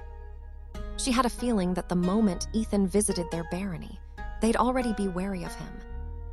And once he asked her parents for her hand in marriage, everyone would definitely attack Ethan in a heartbeat and possibly beat him up until he was half dead. Seeing Luna's reaction, Ethan could only smile. He pulled the angelic beauty in his arms and patted her head. Don't worry, I'll do my best to convince them, Ethan said before kissing Luna's forehead. I'm just afraid that they will think that you are moving too fast, Luna replied as she closed her eyes, enjoying Ethan's embrace. Well, you're right, Ethan admitted. I am indeed rushing things. Can I know the reason? It's because I don't want to regret the decisions that I didn't make. No one knows what the future holds, and I don't want to lie to myself. Since that is the case, I will get your parents' approval as soon as possible, so that when we graduate from the academy, we can all get married and live together." Luna smiled and asked a question wistfully. "Will we live happily ever after? Do you wish to have a fairy tale ending?" Ethan asked as he lightly patted Luna's head. "Yes, I do." "Then let's work hard to achieve that ending. Are you with me?" "Yes." Ethan and Luna shared a sweet kiss with each other. The two had completely forgotten that Emma was in the same room as them. Emma sighed in her heart as she looked at this scene in front of her. She was quite envious of Luna, but she wasn't jealous. She knew that as long as she stayed by Ethan's side, the handsome young man would also treat her nicely. Until that day arrived, she would continue to serve him faithfully and walk by his side as he journeyed into the unknown. A week had passed since Ethan visited his grandparents in the countryside. During this time, Chloe's father, Soren, sparred with him every day. Every time they fought, the more certain the older man was with his conjectures. Ethan was not only a good fighter, but he was also holding back on him. At first, he thought that he was just imagining things, but it didn't take long for him to confirm his assumption. Soren had been an active guard for a good part of his life. Although he wouldn't say that he was an extremely talented swordsman, he was better than most people. Someone with his experience was more than capable of gauging the strength of the person he was fighting with, especially since he had been fighting the same opponent many times already.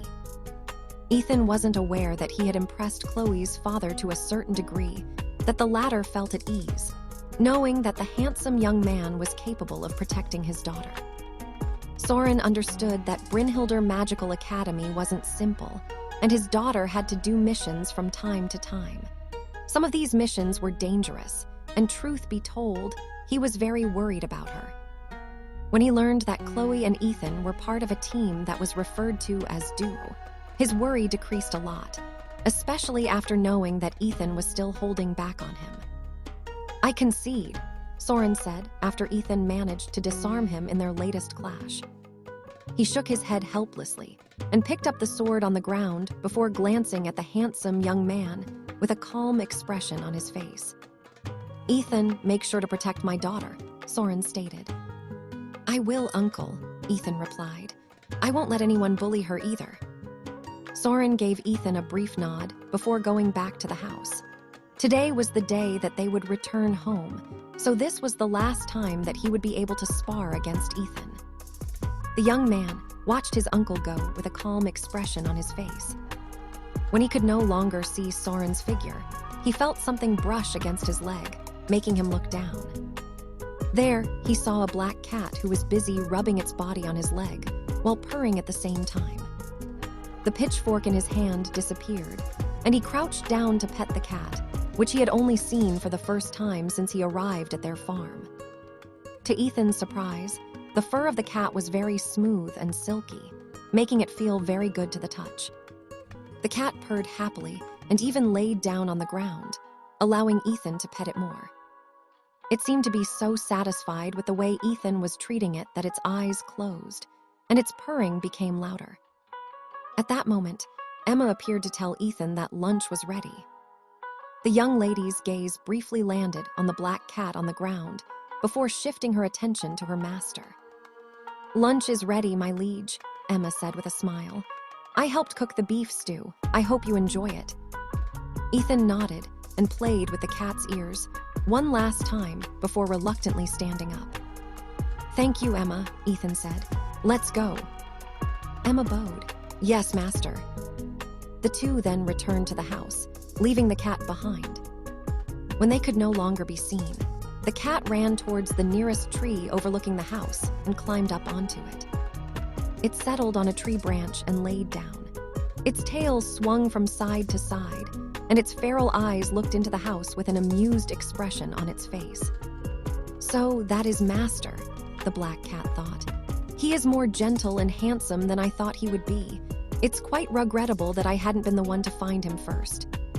Suddenly, a faint smile appeared on the cat's face. "Well, there is still a chance," the Black Cat mused. As long as the daughter of the Meredith clan fails to prove her worth, I can take over her position easily. But it won't be easy. I'm sure that the others are also eyeing her position. The Black Cat pondered for a bit.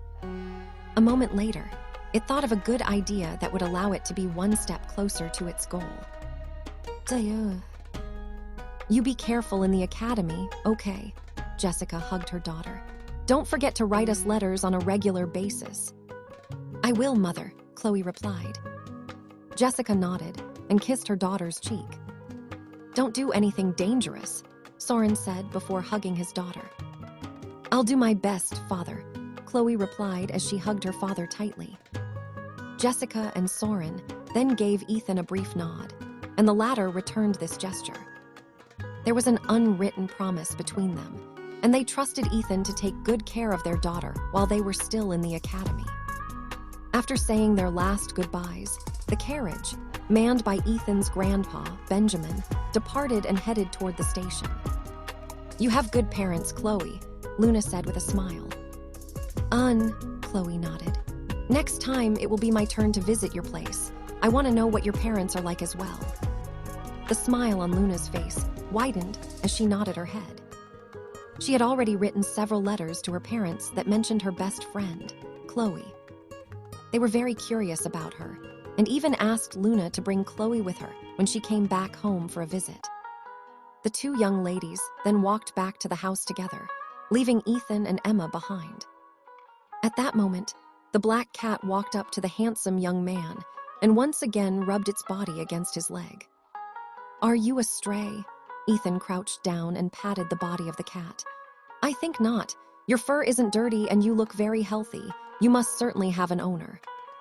Suddenly, Ethan heard a voice inside his head, which surprised him. I don't have an owner. At first, Ethan thought that he was just imagining things, so he looked at Emma and wondered if she was playing a prank on him. Emma, who didn't hear the Black Cat's words, looked back at her master in confusion. Yes, master, Emma asked. How may I help you? Did you talk to me just now? Ethan inquired. Emma shook her head. No. The Black Cat found their interaction quite amusing, but in order to prevent the handsome young man from having a bad impression of it, it once again spoke to clarify its intention. The one who talked is me. I'm the cat in front of you, master. Ethan looked at the Black Cat with a calm expression on his face. He could tell that the cat wasn't showing any signs of hostility, but after it talked to him, he understood that it wasn't a simple creature. Ethan knew that this magical creature wouldn't approach him without a purpose, so he decided to be straightforward and took the initiative to ask it some questions. Who are you? Ethan asked. Why did you approach me? Emma, who finally had a gist of what was happening, immediately approached Ethan and stood by his side. She was already holding her wand in her hand. If the Black Cat were to try anything funny, she wouldn't hesitate to riddle its body with holes to ensure that her master would be safe from harm. Who are you? Ethan asked. Why did you approach me? The Black Cat ignored the young lady, who was now standing beside the handsome young man. Its gaze was locked on the teenage boy's body, and a look of excitement could be seen on its face. I meant you no harm, master, the Black Cat replied through telepathy. I am a member of the Orpheus clan, and I was sent here to protect you from the shadows, my liege. A look of understanding appeared on the young man's face after the cat mentioned that it was a member of the Orpheus clan. A few days ago, Emma told him about the content of the letter she received from her mother. His promised one knew that her master should be informed that the Protector clans were sending their people to keep watch over him, so she didn't hesitate and revealed all the information she knew about them. Emma didn't know whom the various clans had sent in order to protect Ethan, so she only told her master what she knew about the respective clans and what they specialized in. There were 4 clans serving Ethan's ancestor, and these clans had remained loyal to them for hundreds of years. Because of this, the young man eased up a bit after knowing that the Black Cat was a member of the Orpheus clan. This Orpheus clan specialized in espionage, information gathering, as well as assassination. They were the hidden blades of the 4 protector clans, and the role they played was just as important as the other 3. Ethan glanced at the young lady beside him, who was ready to take action at any given time. In order to prevent Emma from attacking the cat, he decided to tell her the cat's identity. "This cat is from the Orpheus clan," Ethan said. Emma's eyes widened in shock, not expecting that someone from one of the protector clans would make their appearance so soon. But after realizing the Orpheus clan's specialty, the surprise on her face disappeared, and she calmly lowered her wand. The handsome young man then shifted his attention back to the black cat, who was now sitting on the ground and looking up at him with a calm expression on its face. "What's your name?" Ethan asked the black cat. "I don't like my name, master," the black cat replied. "Can you please give me a better name? I would much prefer being called by the name that you will give me, master." This time, the black cat shared its conversation with Emma, allowing the latter to hear their conversation. "Are you male or female?" Ethan inquired.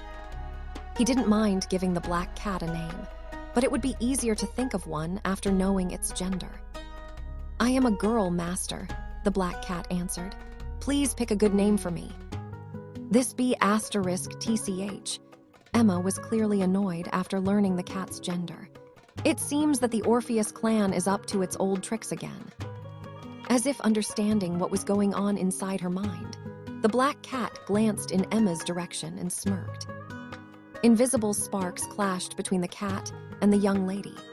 Clearly, the two of them had no intention of backing down. "Lilith," Ethan said as he patted the black cat's head. "I will call you Lilith from now on." The black cat purred, liking the handsome young man's care and attention. "I like the name you gave me, master," the black cat replied. "From now on, my name will be Lilith. I hereby swear my loyalty and allegiance to you, master. By the pledge made by my ancestors, I will protect and serve you, even if I have to go to damnation and beyond." A golden light emerged from the black cat's forehead and flew towards Ethan's chest. A moment later, the young man's eyes turned golden, resembling the eyes of a cat. Emma, who saw this scene, frowned but didn't make any move to interfere with what was happening. As much as she wanted to be Ethan's only protector, she understood that she couldn't be selfish at this point in time. Her mother had made it clear that Ethan's life was very important, and they would not take any chances when it came to ensuring his safety. The young lady sighed in her heart as she looked at the black cat, who had now become Ethan's servant. "Do not forget, I am his promised one," Emma said to Lilith through telepathy. "You'd better remember it." "Oh, I will definitely remember," Lilith replied in a teasing tone. "Enjoy your position while it lasts. I will be watching you, Miss Promised One." Ethan, who wasn't aware of the rivalry that had sprung up between Emma and Lilith, finally stood and walked towards the house. The black cat happily trailed behind him like a loyal pet who wanted her master to pay attention to her. Emma followed behind the two with a heavy heart. The reason why she felt aggrieved was not because Lilith was now Ethan's servant. She was sad because she realized that the black cat would be able to follow Ethan wherever he went. This meant that Lilith could enter the academy, go into Ethan's room, and even sleep beside him on the bed. Emma felt very jealous of the cat, and for a brief moment, the thought of eliminating Lilith came to her mind. Sadly, she wasn't allowed to do that. "She better not do anything funny, or I will report her to the Orpheus clan," Lilith grumbled inside her heart. While this was happening in the countryside, the other candidates of the protector clans were bidding their time to make their appearance. They were aware that there was a chance that Ethan would be going to Nightfall Academy to participate in the grand event that they would be holding. Because of this, they chose to send their candidates to participate in the event. This would allow them to help Ethan indirectly, without arousing any suspicions from the other participants. Originally, first years wouldn't be allowed to participate in this event. Only second years and above had the qualification to do so, because no first years were allowed to enter a legacy gate. The legacy gate was similar to a nexus. The only difference was that, instead of being teleported to the past, they would be teleported to a fixed location. But it didn't make it any less dangerous. Legacy Gates was a treasure trove for those who were daring enough to explore its wonders.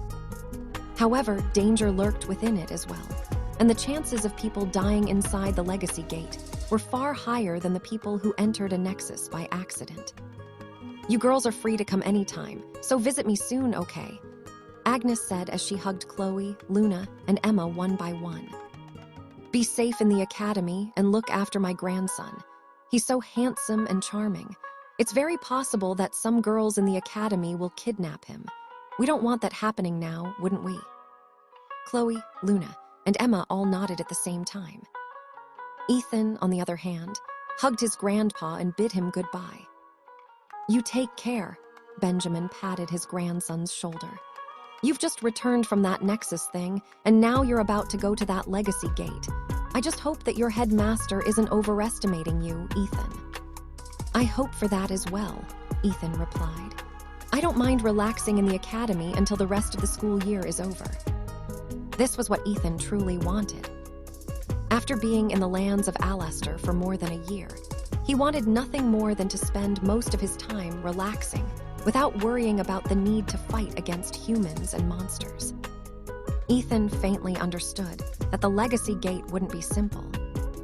If almost all the magical academies in Northshire, Eastshire, Westshire, and Southshire were headed to Nightfall Academy, then things would not be very peaceful. After bidding his grandparents goodbye, Ethan, Chloe, Luna, and Emma all walked toward the platform where the Brynhilder Express was waiting. After boarding the train and reaching their compartment, the group decided to rest first. As usual, Ethan was in the middle of Chloe and Luna, whose heads were leaning on his shoulder. Emma sat across them, and she also closed her eyes to rest. After spending more than a week in the Gremory residence, her tolerance of seeing her master's public display of affection had gotten stronger. Even so, she still couldn't help but feel envious of the two girls who already held a place in his heart. Half an hour later, the train finally departed. It would take them 3 hours to reach Brynhilder Station, where they could take a carriage to return to the academy. Professor Reinhardt told the candidates who would be going to Nightfall Academy that they would leave a week before the Legacy Gate opened. This was to ensure that they would be able to familiarize themselves with Nightfall Academy, as well as the other exchange students who would be entering the Legacy Gate with them.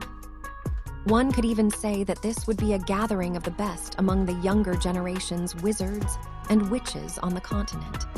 Naturally, it was a good way to form connections, as well as assess the overall strength of their potential rivals. The Legacy Gate was a treasure trove. Since they were all going to the same place, it was highly possible that conflicts would arise between the students. To guarantee that none of them would openly target and eliminate each other, they would all be forced to sign a contract.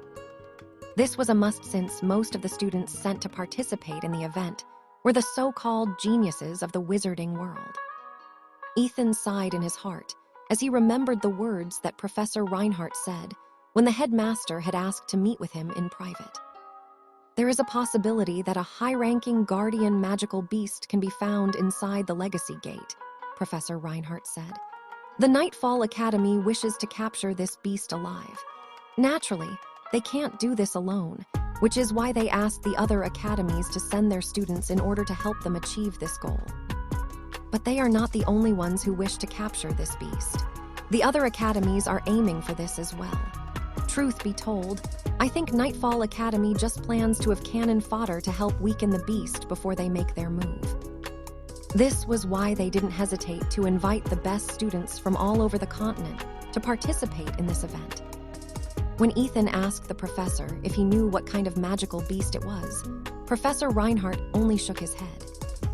I don't know what kind of magical beast it is, but according to one of my insiders in Nightfall Academy, it's an evil creature, Professor Reinhardt replied. If you think it's too dangerous, help your head prefect, Henry, as well as Luna's brother, Rowan, to take everyone to safety. Remember, we are not sending our students there to become cannon fodder. If Nightfall Academy and the other academies wish to capture it, then let them do it. just focus on exploring the domain. Who knows, you might get lucky and have a fortuitous encounter. There were only 5 people who knew about the main goal of this mission in the academy, and they were Ethan, Nicole, Garnet, Scarlet Witch, Rowan, and Henry. Since they were the strongest fighters within the Brynhilder delegation, this piece of information was shared with them by the headmaster.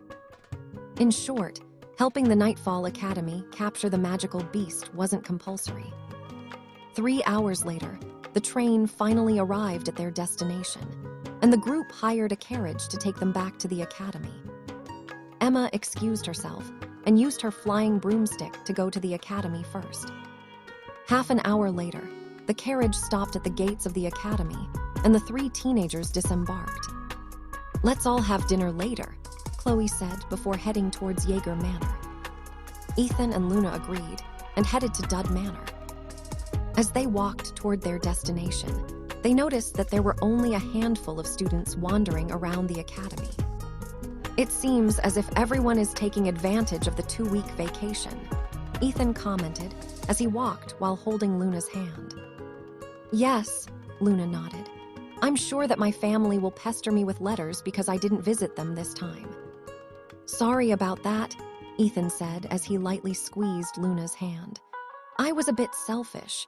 I wanted to introduce you to my grandparents, but I didn't consider that your parents are also waiting for you back home." Luna shook her head.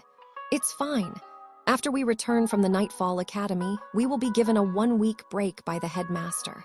I plan to visit them then." "Do you want me to go with you?" Ethan inquired. The angelic beauty pondered for a bit before nodding her head. "I also want to introduce you to my parents," Chloe said. "I'm sure my 2 mothers will like you." "I hope for that as well. How about your father and your brothers?" Ethan asked with a smile. Luna giggled, which made her look so endearing in Ethan's eyes. "I guess you'll find out when you get there," Luna said in a teasing tone. When they finally arrived in Dud Manor, they were welcomed by their manor mates with open arms.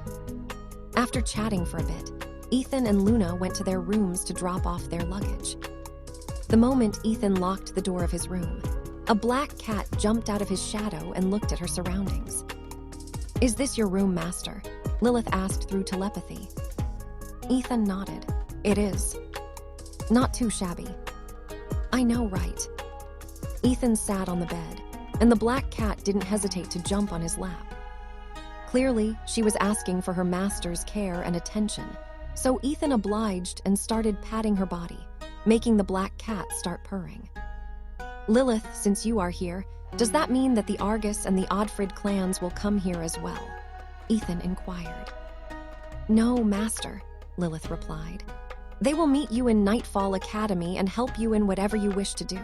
Also, aside from those 2 clans, the Meredith clan will be sending 2 more people to protect you. As to who they are, I cannot even tell you their identities. But worry not. Once we arrive at Nightfall Academy, I'm sure that they will take the initiative to make themselves known." Ethan nodded. He was also very curious to see what kind of individuals the 4 protector clans had sent to him. "I guess I'll just have to wait until I get there," Ethan thought. Not much was known about the Legacy Gate, as Nightfall Academy kept their lips tight when it came to any information regarding it. But one thing was for sure. They didn't have the strength to monopolize the Legacy Gate, so they sought the help of the other academies. As to whether everything would go according to their plans or not, they would soon find out once the many geniuses of the Shire continent had gathered at their doorstep. Just before sunrise, 12 people stood in front of Professor Barrett. They were the students whom he would be taking with him to Nightfall Academy to participate in the student exchange program, which was initiated by the most prestigious magical academy in Grandshire. "Let's go," Professor Barrett said before summoning a small glass bottle in his hand. Inside the glass was something that looked like a pirate ship, which made Ethan wonder how it was put into the bottle.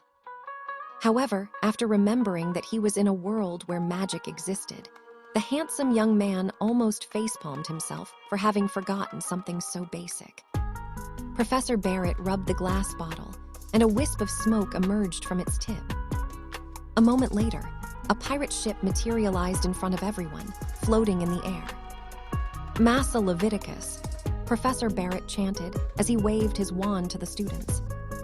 With that, Ethan and the others felt their body being lifted in the air. Knowing what to do, they all flew towards the deck of the pirate ship and landed safely not long after. Our journey will last 2 days, Professor Barrett. You are free to do whatever you want in those 2 days. There are plenty of rooms inside the ship, so you don't have to worry about your lodgings. I just have one request. None of you are allowed to leave the ship while we are traveling. I don't want to waste any time being your nanny, so I would appreciate it if everyone behaves. Do I make myself clear? Yes, Professor. Professor Barrett nodded. We will depart now. Without another word, he waved his hand, and the ship unfurled its sails. A few seconds later, it rose up high in the air and flew towards the west, faster than any broomstick could fly. Ethan and Luna looked at the scenery, but it didn't take long for them to realize that they were flying too fast to enjoy the view. In the end, the pair decided to check out the rooms in the cabin of the ship, while everyone was still on the deck and discussing a few things with each other. Emma naturally followed behind the two, keeping a distance of 2 meters from her master. The pirate ship had 30 cabin rooms in it, with the exception of the captain's room, so the students truly had plenty of rooms to choose from. In the end, Ethan chose the room closest to the exit, while Luna chose the room beside him. Emma chose the room beside Luna because she needed to stay as close to Ethan as possible. Although she knew that Lilith was hiding in her master's shadow, she didn't trust that the black cat would be enough to protect their master. After choosing their cabins, Luna went to Ethan's to have some private time with him. Truth be told, she didn't expect that she'd be chosen to be one of the representatives of the second years. She could only use her magic on the nights of the full moon, so she saw no logic as to why the mystical ballot box of Brynhildr Academy picked her. Luna even wanted to turn down the offer to allow other more capable candidates to join the delegation. However, when she voiced that idea, Professor Reinhardt only chuckled and shook his head. You are fated to be part of this adventure, Luna Oswald, Professor Reinhardt said back then. As to what role you'll play in the bigger picture, I'm sure that it will all become clear once you enter the Legacy Gate. That was the firm answer she received from the headmaster of the academy, so she decided to trust his words. Also, she was certain that Ethan would not allow anything to happen to her. Since that was the case, she would just stick with the handsome young man and explore the Legacy Gate with him. Your brother really doesn't like me, Ethan sighed as he hugged the angelic beauty who was sitting on his lap. He was glaring at me the whole time. If you can't handle just one among my brothers, then how will you be able to handle the rest of my family? Luna replied with a smile. Do you still want to visit them after our mission at Nightfall Academy? Of course, I do. I want to meet my in-laws as soon as possible. You sure sound confident. Luna closed her eyes as Ethan lightly patted her head. Clearly, she was very happy to spend this moment with a handsome young man. Lilith, who was hiding in Ethan's shadow, looked at this scene with a pout. Just a while ago, she was having fun acting cute and spoiled, enjoying Ethan's touch. But as soon as Luna arrived, her master immediately shifted all his attention to the young lady, making Lilith very dissatisfied. Will this girl spend the rest of the trip being a third wheel? The black cat grumbled inside her heart. There goes my quality time with my master. Just as Lilith expected, the two did indeed spend the 2 days' journey together, with Luna even sleeping inside Ethan's room. Of course, they didn't do anything aside from kissing and cuddling each other, but it still made Lilith almost puke sugar due to how sweet they were. In the afternoon of the second day, Professor Barrett gathered everyone to the deck of the ship and announced that they would be arriving at Nightfall Academy shortly. He once again reminded everyone to be on their best behavior and to not instigate conflicts for the time that they'd be staying here. As usual, Rowan was staring daggers at Ethan, who was holding her sister's hand. However, he didn't do anything to break the two of them apart. Luna had given her brother a stern warning that, If he hurt Ethan in any way, she would ignore him for the rest of the year. As someone who spoiled his sister, Rowan didn't have a choice and could only reluctantly allow their public display of affection. Even the other students, who had been paying close attention to Ethan, couldn't help but raise their eyebrows because the handsome young man didn't bother to hide his relationship with the angelic beauty of Dud Manor. A few minutes later, the speed of the flying ship gradually decreased, and they soon descended from the skis. It was then that they saw it. Situated on top of a floating island, a majestic academy much bigger than Brynhildr Academy towered like a castle, overseeing all of Grandshire. Several people riding on broomsticks arrived to meet their ship. "Welcome to Nightfall Academy," a young man who seemed to be in his late teens greeted with a smile. "Professor Barrett, please allow me to lead you to the Brynhildr Academy's landing site." Professor Barrett nodded. Although he didn't say anything, he found it quite amusing that Nightfall Academy didn't send a professor to meet them. Instead, they sent students to personally guide them to Nightfall Academy's grounds. "It seems that the political battle has already begun," Professor Barrett mused. He then glanced at the students of Brynhildr Academy on the deck and smiled. "I'd like to see how all of you will react once our students outperform your elite students," Professor Barrett thought. "Fortunately, Reinhardt isn't here, or he would definitely carry a grudge. That man can be petty when it comes to his students." The retired magistratus laughed in his heart, because he could already imagine the sour faces of the staff and the headmaster of Nightfall Academy in a few days. Since they wanted to play politics with them, he would gladly show them that they messed with the wrong academy.